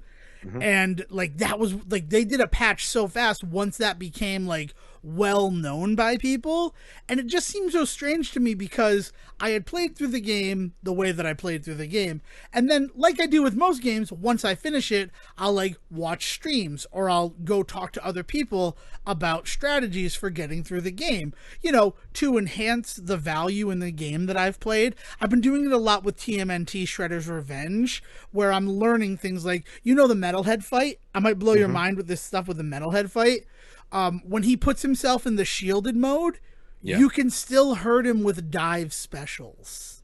Oh, and I don't know if that's an issue or if it's planned by the creators, though based on all the talk they did of testing, I think it is one of those things where like you're supposed to realize that even though he's shielded, there is still a way to damage him. Yeah, and it makes sense kind of visually if I'm remembering what he looks like when he's in that mode. Yeah. That a top kick would do something. Yeah. Huh. So it's like, and that's the thing, and that's because I've been watching people. Like recently, the game was cleared in under an hour as April. So like, I don't think I could do that, but it's fun to watch people who can do that and then try to inform my playing with some of those strategies. So when I see on Cuphead, and this is one of those situations where like, oh wow, there's like a new Cuphead strategy to get through things faster, and it's using that weapon switch with certain weapons against certain bosses. I ended up buying it on Xbox because of that. Like, it's like, oh, I'm excited to play through this game again, trying this material. And then a week after I did that, they like patched it and they're like, yeah, you can no longer use that weapon switch trick. And I'm like, man, imagine if half the stuff that we found in older games were patched out as quickly as this was. Yeah. Like, would those games still be played today? Yeah, it's such a bummer, right? And like, this gets all the way down to like my love of cheat code culture and how that's kind of waxed and waned over the years, right? Like, it's one of the only true critiques that I have about the Tony Hawk Pro Skater 1 and 2 collection that came out a couple of years ago. A phenomenal collection with so much love put into it, and clearly people that cared about it. And it sucks that they don't have the full soundtracks from both, but that was a pipe dream and not on their shoulders as far as I was concerned, right? A half pipe dream, as it were. But this idea that like but the one thing that was truly just missing from that was just a full-on cheat code menu. You could unlock cheats, but a lot of the cheats that I wanted were not really there, or they're locked behind some insane stuff you have to do in the game, like the character stuff that it would unlock. Like, all of that just felt so, it was the only place that felt thin, or dare I say hollow, in that entire thing, right? And that's just because cheat code culture in general has just disappeared over the years, and that sucks because like that was some of the most fun that I would have at the game post playing it. right? Like I would actually spend the 16 hours or whatever to get through a game. But then like the reason I would go back to it over and over and over again is because I could fuck with it a little bit, you know? And then this kind of gets down to the whole thing where people are like, well, then you got to start doing PC gaming because you can just mod anything. And like I get that. It's just that, man, like it used to be part of the package from the developer. It used to be part of that like that conversation with the developer of like, okay, you've played the game, now you get to do it this way, is like was fun, and like it felt like it was like a cool thing that they put there for me. The fact that I would have to like hack their game or break their game at the very least in order to play it the way that I want to fuck around with it now feels kind of meh. You know, I had a couple of those moments with Stardew Valley in the end. After like 350 hours of playing it, I wanted to fuck around a bit, and it became a bit of a project to have to learn how to do that. And that was such a bummer because I know the kind of relationship that creator has with his audience, and I just had wished that like, you know, and it wasn't even stuff that I wish he had made. It was stuff that was in the game that he had slowly over the years gotten rid of, just like you're saying with this like move in Cuphead. Is like, man, why you got to do that? Like it wasn't hurting anybody. Like, yeah, there is a multiplayer aspect to Stardew, but it's not a competitive one. Just let me let me just like duplicate cheese for an hour and then come out a millionaire. Like, let me just do it.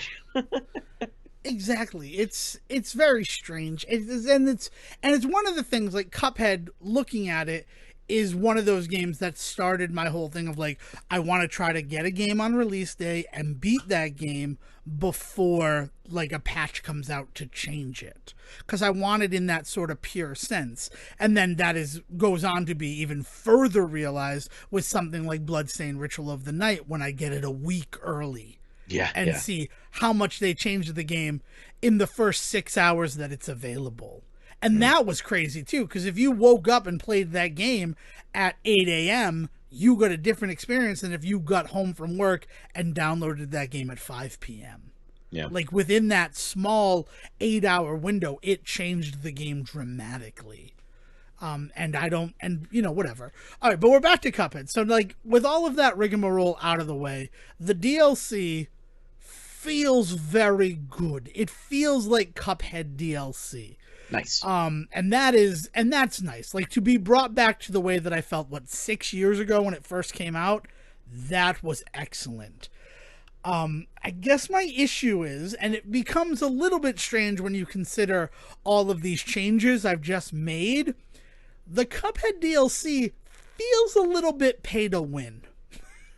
Oh, what do you mean in that way? Like, so, as long as you bought it, you're good to go. You're going to win it, or yes. like.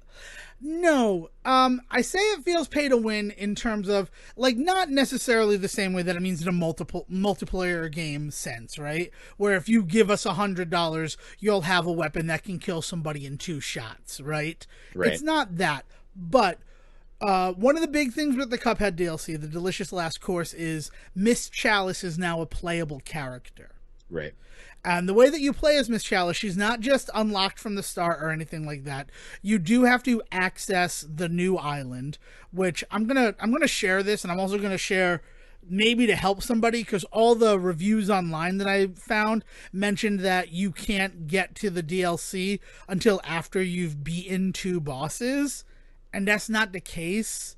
There is a little shortcut around the river that in the first area, and if you take that, you have to be run and gun level, but that is the fastest way to get to the mausoleum. And once you beat the mausoleum, then you'll have access to the DLC. So you don't have to beat any bosses before you play as Miss Chalice, which I think that's just something people should know. No, but again, reviewers who just don't seem to be as deep into this game as maybe you would hope an online review would be before they open their mouths. Right. Right? Well, I mean, like, all I think of is that Tunic review. We've never talked about it on the show before, but it was one of those situations where I had played the shit out of Tunic. I, like, sort of ruined my life for Tunic for like 72 hours to make sure I finished everything. And then Monday morning when I started reading reviews, consistently I saw that once you unlock one of the endings, you're locked into that ending. And that just wasn't true at all. And so I eventually sent a response to one of these articles that said, you know, you're locked to whatever ending you choose. Because there's New Game Plus, but also, if you don't do New Game Plus, you can still play in your world, and it will give you an option on if you want the one ending you got or if you want to continue and try to get the other ending. Mm-hmm. And I sent that out. I got a response from the publication saying, thank you. We didn't have a chance to test that, so we just went off of what other reviews were reporting at the time. Yeah. So we'll modify it. So they modified it, but they didn't modify it with anything that said initially we had reported that you were locked to your ending, or it has been found out that you can do this or that. They just acted like this has always been our article. And like, that's probably what's going to happen is like that publication that puts out in order to access it, you'll have to clear the mausoleum, which will require beating these 2 levels in order to open it up. And I'm like, no, I bet you could sneak over there, because I'm pretty sure if you clear the one run and gun, it opens up the path to the mausoleum. But then it's like, do they not know about that shortcut? Did they like not test it the same way that I just talked about? Like, yeah, what? So we'll see it, but it is possible to do it because I'm doing a run with just Miss Chalice, which is also why I feel like the DLC is pay to win. It's $7 for the DLC, and you have to pay it in order to get access to Miss Chalice. Now, she's not a character. It's not like in the beginning where you pick Mugman or Cuphead. She's a charm that you have to put on. And when you put on that charm, like the lore in the game is Cuphead takes a bite of the cookie, and so briefly he is sent to the spirit realm and she gets to live again. So yay for lore. Yeah, right. Yeah, it fits into the lore. Okay. But so by using that charm, you play as Miss Chalice, and Miss Chalice, in addition to everything else, she has a double jump. If you duck and dashes her, you have an invincible roll. Literally nothing can do damage to you. She takes 4 hits before she dies, as opposed to the 3 that Cuphead or Mugmen require before you buy items that can change that. She can also dash. She doesn't lose her dash with the rolling. However, the only way that she can parry is by dashing into the parryable attacks. Okay. So, like, there's a little bit of a modification there, but the only way to play as that character is to pay them $7. And then that character, you kind of get all of the bonuses of the other charms that you would put onto your other characters. Yeah, I forget the proper term for this, so I'm gonna just use the cleanest term I can think of, and that's like softcore mode, right? This is something that's come up in the last 5 or 6 years with re-releases in particular of these games that were much more hardcore at first, where like you end up with these kind of, you know, maybe like terribly referred to as things like baby mode and things like that, but like that's not, I mean, you know, that's not the right way to look at it at all. But this idea being that like it's a character that has a lot more of these types of like invincibilities and better jumps and much higher survival likelihood, right?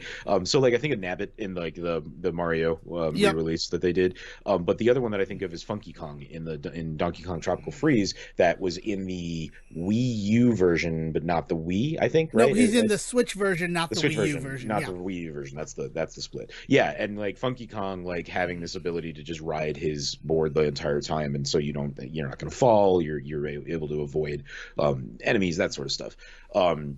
Yeah, so like this is just something that like that has been kind of par for the course, and I would point out that usually it is in these re-releases or any time where you have to spend more money. Yeah. Which is why I say the pay to win of it all is that like you get access to this character, but then in addition to getting the Miss Chalice character, you have access to 3 new weapon types, and I've only played with one of them, and it's like the P turret, and I don't know what it's actually called, but P turret is its X move, where you have the special and you use that, and it launches a planet that acts as a turret doing damage. Nice. Until it stops. That new gun, you shoot wherever you're aiming, but then once it hits a certain distance, it explodes and seeks out the closest enemy. So it's you don't have to aim as hard. So you don't have to aim at all. And the thing is, so the final boss, right? I won't ruin who the final boss is, but if you've played Cuphead, you're probably not going to be surprised at who the final boss of the DLC is. Nice. I tried to beat all the bosses with just the regular pea shooter as Cuphead, not as Miss Chalice, just so I could like see how balanced it was for those characters. Because, you know, I also saw in that thing on How to Unlock Her that a lot of the new bosses seem specifically built for Miss Chalice to be playing them. Yeah. And that's like, oh, that's a weird thing to say. But I can say it's kind of true. Like, you fight a bunch of bugs who are moonshiners. Yeah, yeah. And the parryable thing in one of the sections is barrels of moonshine that are like running around. And it's a lot easier to do that as Miss Chalice, just dashing into them, as opposed to trying to jump on them, where it's a 3-tiered level design.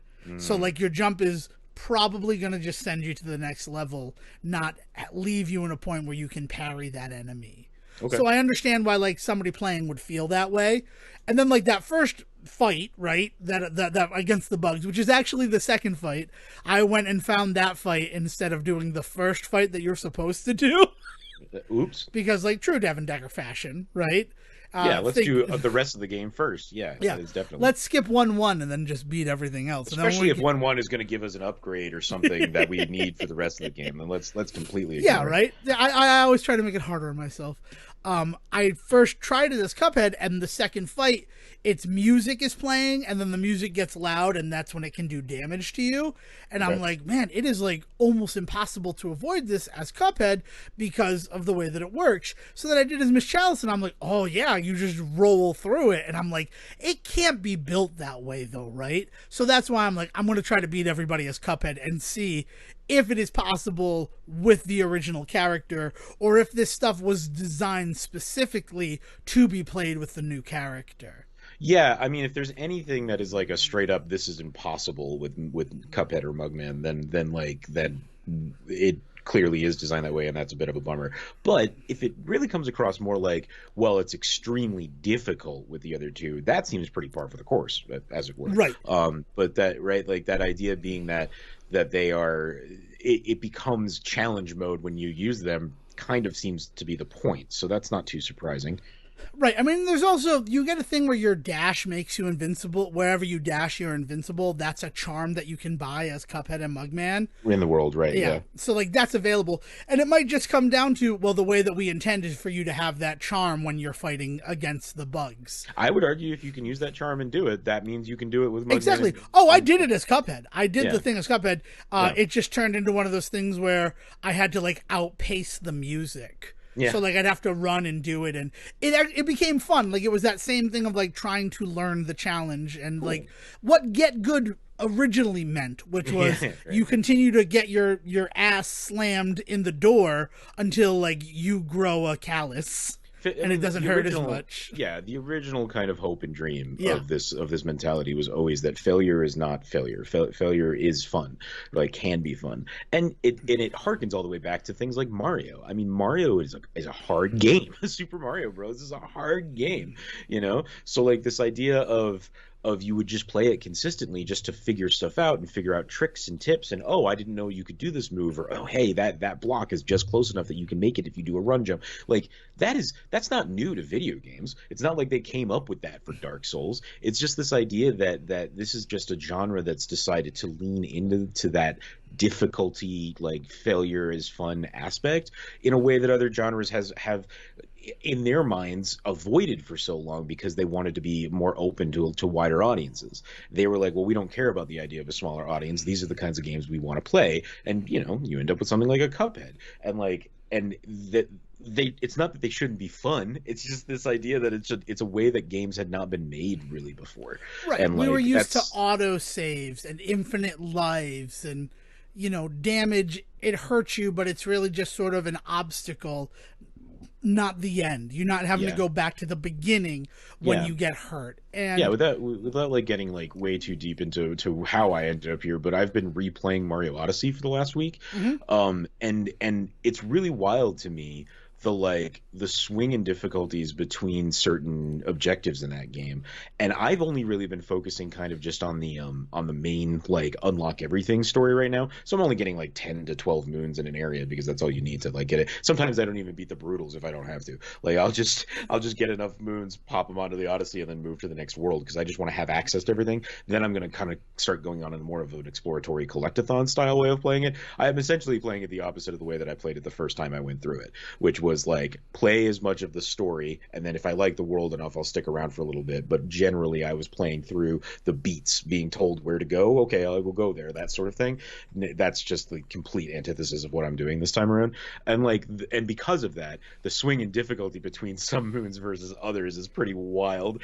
And it really kind of, we talked about this a little bit when we played through it the first time, but like it feels like there's two games there that are just kind of overlaid over each other, and one is for the casual player and one is for the more hardcore player. But at the end of the day, you can't ignore that in order to progress in certain moments, you just have to kind of do these dumb boss battles where it's just, hit him with your hat, jump on his head, do that 2 times, cool, done, boom, move on. Like, it's like, what a weird, for as hardcore as the last 4 moons were that I got, the fact that I need to do this in order to open the next world feels kind of anticlimactic, right? It like leads to a lot of really kind of disappointing moments in that game, unfortunately. And like, not so much that it makes the game, like the game is still a fucking stellar ass right. game, It's just right? it's a valley. It's like you do a lot of peaks, weird moments, and then and especially playing now that they've introduced so many extra moons with like hardcore and harder challenges in them and stuff like that. I'm doing some of those just because I didn't do them last time, so this makes them more interesting, right? But man, like I spend 30-40 minutes banging my head against the wall trying to get this one moon that's like a race after a rabbit around there that is just kicking my ass, and then I go and I fight a brutal and it takes me 2 seconds and I get 3 moons. Is just like it feels a bit unbalanced, which has just kind of become the nature of that game 3-4 years out, right? Yeah. Got 5, right? Was that 2017? Right. I don't. With the additions to that and the way, and also my own playing of it, like the fact that I've had 5 years now under my belt of playing that game, I play it differently than I did 5 years ago. Right. Do you do a bunch of the like hat jumping that you see in the speed runs? So that was going to be like, yeah, like you were talking about things that you discover that like you love, and I was saying that like that's kind of just built into some of those older games to the point where like that is a huge thing where throw your hat jump. I am not good at it. I have been trying to perfect it, but it has definitely helped in a couple of areas, a couple of places where I thought in my mind I remembered you couldn't get to them until you had gone through paintings and found the lost islands, and then from there you could always do like the dive jumps from there to get to certain places. And in my head I was like, oh yeah, that's just built to be an area you can't get to until you get to the painting five levels from now. But I've been watching dudes do this, so I spent 20 minutes trying to do a dive jump, and sure enough, pulled it off, got across, got a moon, and I was like, hell yeah. Now, I don't know if that was always kind of intended to be the way that you got over there, or if you really were supposed to wait until like in the I will say this: we have given it plenty of shit for not being a true open world, but in that open world sensibility that they were really trying to capture with Mario Odyssey, they really succeeded in those moments where you wonder if you're doing what they wanted you to do or not. Like, did the developer know I could get away with this? Because like it feels like maybe they didn't, but then I really think about it, and nothing I did was game breaking in any way. So maybe they always intended this to be a possibility, and that's crazy. That's a beautiful thing that I can say about a Mario game of all games. It's the hand holding for me. That's where I always felt like it's clearly an open world, but they don't let go of your hand, and until you realize no, I can do this on my own. I don't need to go to exactly where you're pointing me right now. That's the big breakthrough that I had with Odyssey around like the midpoint of that game. I think it's when I got to the Lost World. And like that's what I just did today. I was saying the biggest thing about that moment is what a kick in the nuts it is, because they sold that game on New Donk City and Metro Kingdom, and you're just about to get there when that whole bullshit happens where you crash into the Lost Kingdom. So it also is a big old narrative kick in the balls too. Yeah. But that Lost Kingdom was when I realized, I can just do what I want to do. Yeah. Like I want to spend more time here. This level is awesome to me. Yeah. That's interesting. But yeah, the Cuphead DLC, it's good. It just feels a little strange that like the $7 I paid got me a character who was like just leaps and bounds better than Cuphead, and also like I said, I beat it with the pea shooter. I final boss with the pea shooter, and then I'm like, but I really want to try out that one where it's like aim in one direction and then it will shoot towards this. I'm like, that sounds interesting. So then I tried the final boss with that, and honestly, the fight felt like it took no time at all. Yeah. To win, Well, because it was just avoiding obstacles and just making sure the attack button was held down. Yeah. Well, I'll point to what I said at the beginning, right? Like bookend this whole conversation about Cuphead, where the Cuphead DLC, this feels very much more like a complete package of what they probably wanted there to be in people's hands, 4 years ago when this came out. Yeah. Like this idea, and so to that, the idea of there being a third character essentially that kind of lets you do this kind of really fits. And like the game clearly benefited at the time of not having that mode in it, because man, the way that this kind of preyed on that get good mentality to skyrocket, right? Although I will point out, I guess financially that was not as true as we all thought, considering the last few years. But this idea being that like it almost feels like they always kind of intended there to be 3 levels to this game, right? This idea of the like super hard ass level. I mean, because even to some people, Mugman is a little bit easier to play as than Cuphead, right? There's some elements to that. I don't necessarily agree, but I think they're copy paste, but who knows? People get into some like weird like pixel ass like physics to talk about the ways in which Mugman being like a little bit bigger and a little bit faster and all this other shit. But whatever that is, that could all be part of that get good bullshit, right? But that idea of there at least being this easier way to play through this game so that you still get through the content and like see some of the like the beautiful art, the funny ass story. Like there's a lot of stuff that indicates that maybe this easier way to get through it was always kind of something they wanted to be there, but they got so caught up and focused on the hardcore aspect of the other 2 characters that this one kind of got left behind at the time. But now here we are, right? Like with the ability to access it. So like, as I was saying, there's always been kind of this sense to this DLC that this was always kind of meant to be part of this original package, and the small nature of the indie development cycle and team like just didn't allow for it. So it's cool that it gets to be there now. Yeah, the only so I don't know how much I'd view it as like pay to win, just to that point. I guess that was my initial reaction to it. Then playing through as Cuphead, I'm like, no, this is Cuphead DLC. Like this is play as Cuphead, figure it out. The one thing that I'm very interested to see what comes from it, because of the weird toxicity of everything that surrounds the Cuphead community.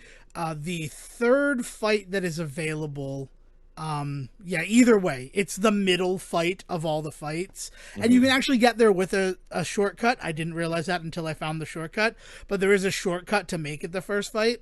You're riding on a biplane. It's not one of the levels where you're flying the biplane, but the guy who teaches Cuphead and Mugman how to fly biplanes in the game. Isn't he like a potato or something, if I'm remembering? He kind of looks like a water bottle. Okay.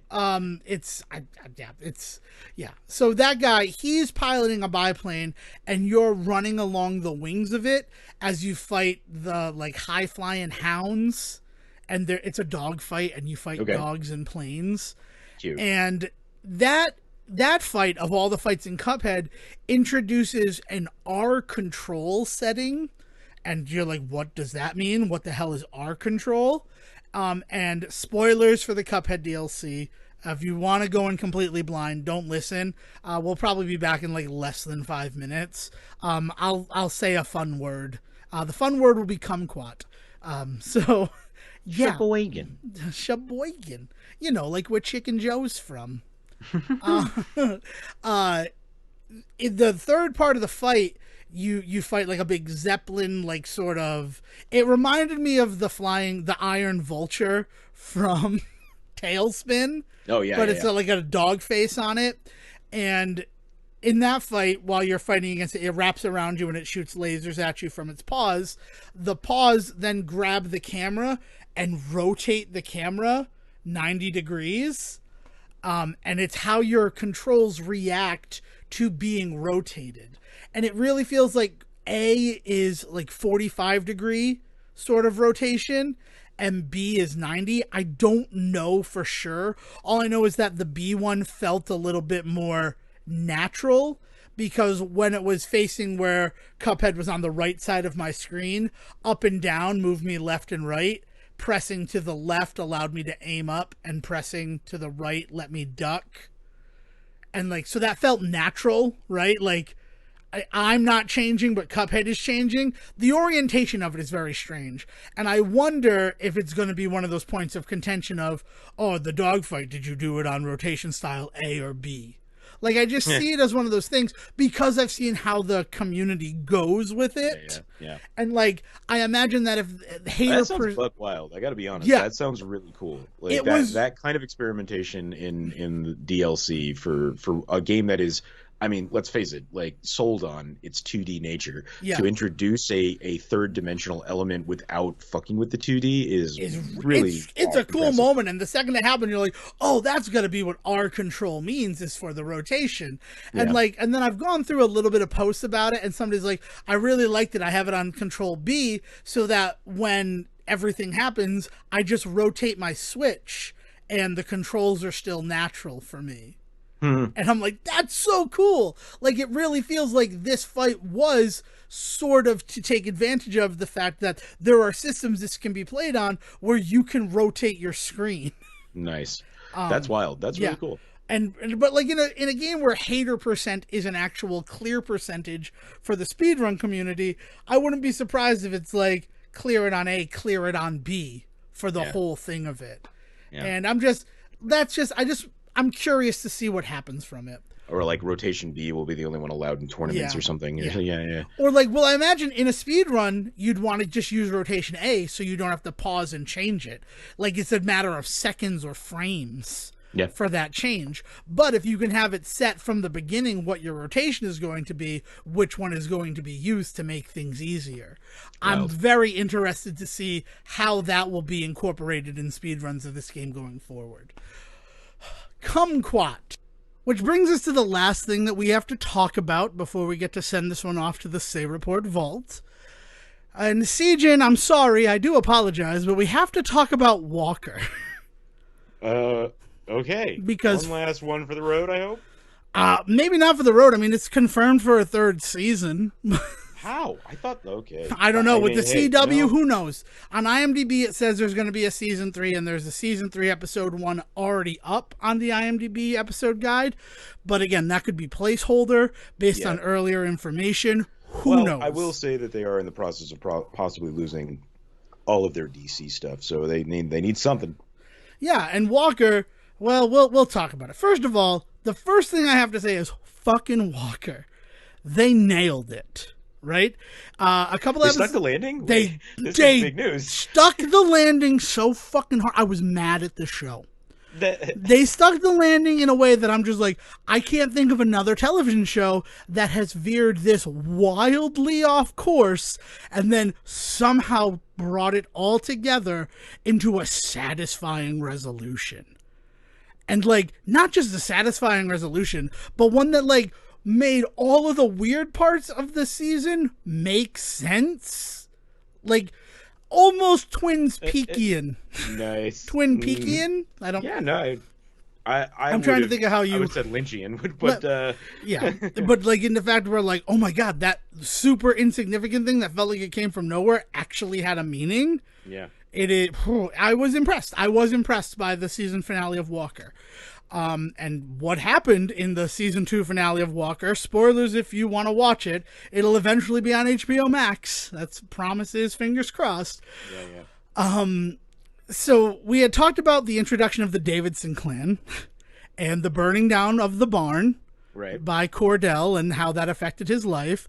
And then we also talked about the horse race that lost them their land. Right.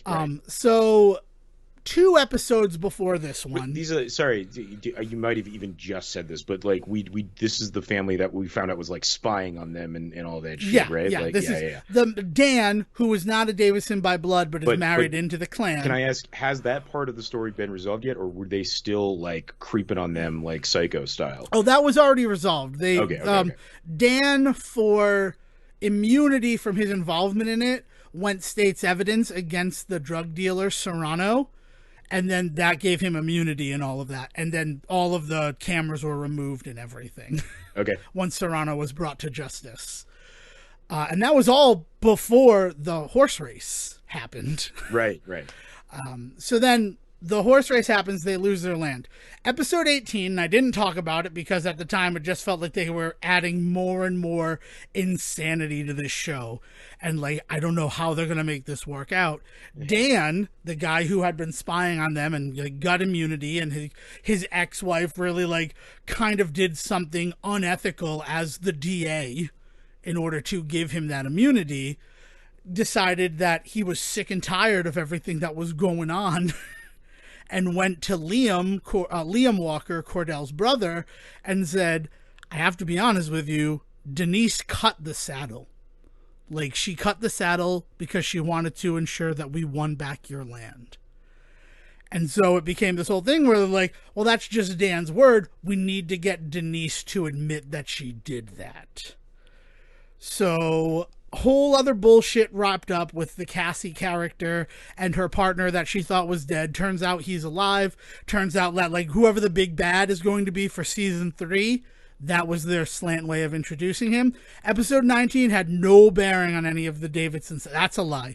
Episode 19 had amazing bearing on the Davidson bullshit, because the Walkers and the Davidsons sat down to try to have dinner so that maybe they could get Denise to admit she cut the strap. And they're like, so it's basically like a peace conference and we're all going to come together. And the two kids wanted it to happen. And it was meant to be a celebration because in that 18th episode where Dan came forward and said, I need to tell you, Denise cheated in that race, the Davidson's son and Walker's daughter had gotten lost in the woods.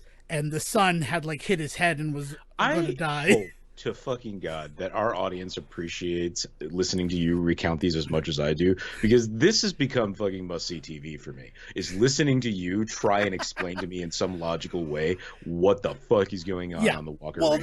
That's what I have to do to myself, right? Like, these are the conversations I have to have with myself in order to continue to watch this show. This is insane. So yeah, this is bad shit. So I'm not following any of it. I hope you understand. I'm enjoying every second. I'm just not following. My family enjoys watching it. No one else gets it except for me. Like, I had to explain things to them. 2 of them fell asleep during the finale, but it was one of those moments where, like, even my mother turned to me and said, they stuck the landing. I don't fucking know how they did it, but they stuck the landing. So the Walkers and Davidsons have buried the hatchet, come together to save the kids when they were lost out on a trail. Because, one of them fell, he slipped and broke his phone and all this other BS. So after that, that's when Dan came forward and said, she cut the saddle, but I can't go on record at it. You have to get her to admit it. They have this sit-down dinner that is the most tense bit of television ever. But then the whole rest of the episode was about setting up for season 3. And then the final episode, they have this, at the end of the dinner, Jerry, who was dating Walker and then found out that she was the hidden Davidson daughter, right, was sitting with her mother, and they're all drunk, right, because they drink like 4 bottles of wine at this peace conference, like you do, right? I imagine that's how the UN works too. She says, I always knew that I was going to be able to see you again, to Jerry. And it wasn't one of those situations where, like, I had hope that the baby who passed away at childbirth was somehow alive out there. Like, it was one of those situations where, like, I knew you were alive and I hoped that one day I would find a way to be in your life. And her freaking thing, Geraldine's whole thing was, the only reason why I'm mad at the Walkers is because Abby knew that a child had lived and didn't tell anybody. But this reveal from her mother that she knew she was out there somewhere really got under her skin.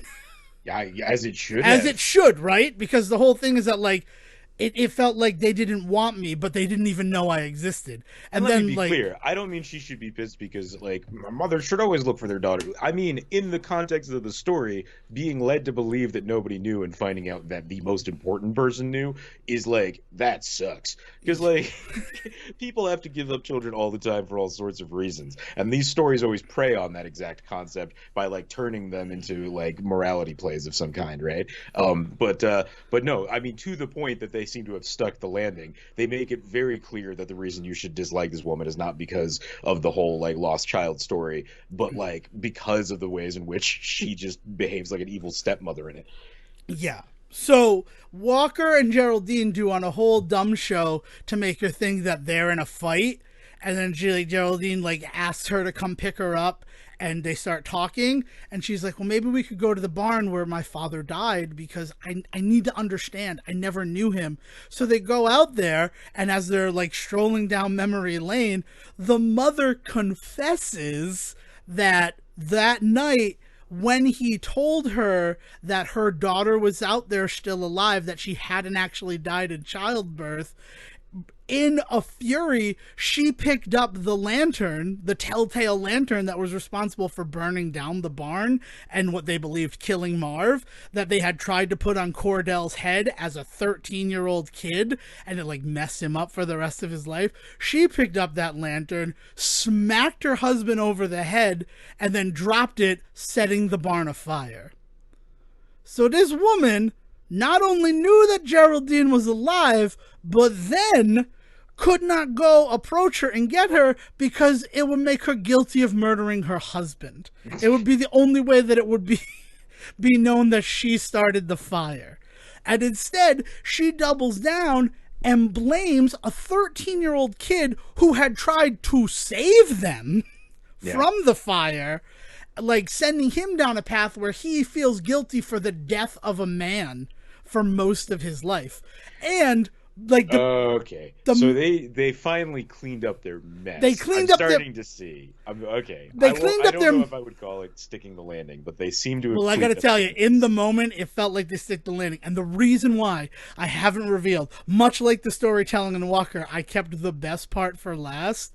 She looked at her husband, passed out, like concussed, knocked out on the floor of this barn as it becomes engulfed in flame, and rather than run for him, she runs from him, closes the barn doors, and then locks it. Jesus. Wow. And it's just like, and the whole thing, and the whole time that she's telling the story, you have Jerry, who like this poor woman has been through so much in season 2 of Walker, that she's just like, get away from me, because she's afraid that like, you just confessed to this murder to me, are you gonna hurt me? So she knocks over the lantern that they had brought out to the barn, and the fire starts anew. Oh, God. So then it's up to Walker to go in there and save Gail Davison, who has been a terrible fucking person the whole time she's existed on the show. Yeah, but he needs the closure. It gives him the closure. Yeah. It helps him remember that, like, the running back to the barn, so he couldn't have been in the barn when the fire started, because he remembered running back to the barn to try to help them, and it gives him the closure to, like, save the woman who had freaking persecuted him the whole time. And then, in a burst of just emotion, Denise freaking Davison goes, and I cut the saddle. Like, I can't do I can't keep the lies going. I cut the saddle, because I just wanted you to lose. I wanted the Walkers to lose, and I didn't care how you did it. And I'm just like, oh my God. Wow. It all really worked out. So yes, what they did, right? I call this sticking the landing, but that's because I was still involved in the show. I was still watching the show every week that it came out. And it felt like my dedication to the show was paid out. That they we did it. But what they've really done is righted the ship. And if there happens to be a third season of Walker, which by all accounts there's supposed to be, this time, it's not going to be starting 2 weeks after the first season wrapped. Yeah. Right? Yeah. So, like, they're going to have some time to hopefully script out and actually have an idea for this third season. But in addition, like, the Davidsons are out of the way. Trey, Mickey's former fiance, has been offered the role of Texas Ranger. So, like, I think they're going to realize that they have this strong character who should be a ranger instead of just always at these moments when things go bad and can handle himself in them. Yeah. Because of his military training. Like, I I'm mean, excited for what comes from this. Right, and the first season, the thing that really intrigued me, and the reason why I kind of fell off, is because this element disappeared, was the whole passing of the baton nature of that story, with him having the rookie cop with him and all that stuff, right? So like, it reintroduces that element, which will be really good. Yeah. And then the way the whole thing ended was with the two of them, like, if we're working together, man, like, it's gonna be good. Like, we're already worked together, but now we'll be like fighting for justice together, fist bump. And then they go to do a foot race, and Walker was knocked out and kidnapped, and that's how season 2 ended. But they took this thing that, like, for all intent and purposes felt like a weird detour so that they could cover for the fact that they lost Mickey Ramirez 6 episodes into season 2. Yeah. And like found a way to make it work, give it a satisfying ending, and leave me excited to watch season 3 of Walker. So he disappears and enters the military for a few years, right? He disappears and he goes undercover. Goes undercover for, so that's what his wife dies, and then he goes undercover for like I just remember 2 years. Yeah, so this is definitely going to be related to that now, right? Season 3 is going to be reason he got kidnapped is. Well, I think the reason why he got kidnapped, because Serrano was who he was investigating when he was undercover for those 2 years. Northside Nation, which was all backed and supported by Serrano. All of that is handled, but now it's revealed that Cassie, his new partner, the only reason that she left the Rangers in Dallas was because they all told her that her partner had been killed. And she's like, no, I think he's still alive. We haven't found a body. It's just strange that we didn't find a body. Like, why kill a Texas Ranger and not send a message with it? And when they were just like, you're being crazy, you're being insane about this, she left the Rangers to become a vigilante, and that's how she captured Walker while he was investigating the disappearance of that Ranger. Yeah. And then joined the Austin Rangers. Him coming back and, like, Captain Felton of the Dallas Rangers, he's like, I can't tell you any of this information because I'm already a dead man. And so it's like, well, if you're going to die anyway, why don't you help us? You piece of shit. Instead, he takes a cyanide tablet and kills himself to, like, really reinforce the stakes of what's going on. And in episode 19, a car pulled up and a guy with, like, beautiful binoculars that also had a digital camera in it because he was taking pictures with them. It was the craziest bit of television technology that I've ever seen, and if it's real, oh my god, why aren't we funding this? Like, he looked through binoculars and snapped a picture. It was beautiful, CJ. He held his iPhone up to an old pair of well, so this has been an ongoing kind of thing in the background. So it's this ongoing thing in the background where, like, that happened, and then Cassie went on a date in episode 20, and it turned out that it was that same hitman doing recon to try to figure out how much she knew about what was going on. And that was like a really well done scene. So I think it's whoever this new big bad that's going to be the focal point of season 3 are the people who picked up Walker. It's so like they've set up a new enemy for them to do. I am sad that they've gotten away from the like case of the week sort of setup that was the first season, because that was fun. Because again, the rookie cop teaching them the ropes and all of that. They could still come back to that. I don't know how gone that formula is right now, because like the first episode can resolve the kidnapping plot.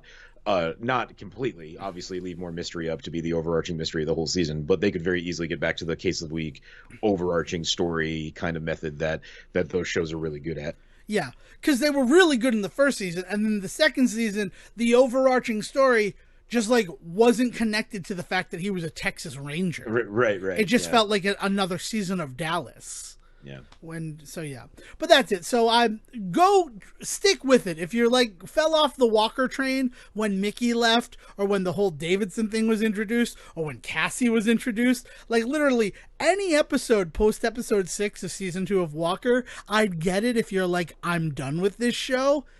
It does have a nice payoff. Nice. Awesome. So stick with it, and I'm going to be watching season 3 should season 3 happen. Is essentially that. All right, Sejohn, anything else that you'd like to add before we send this one off? Not yet. I'm playing Portal currently. The companion collection came out. Bought it at 8 o'clock in the morning yesterday. By 10 o'clock, credits were rolling on Portal 1. Like I'm like in it.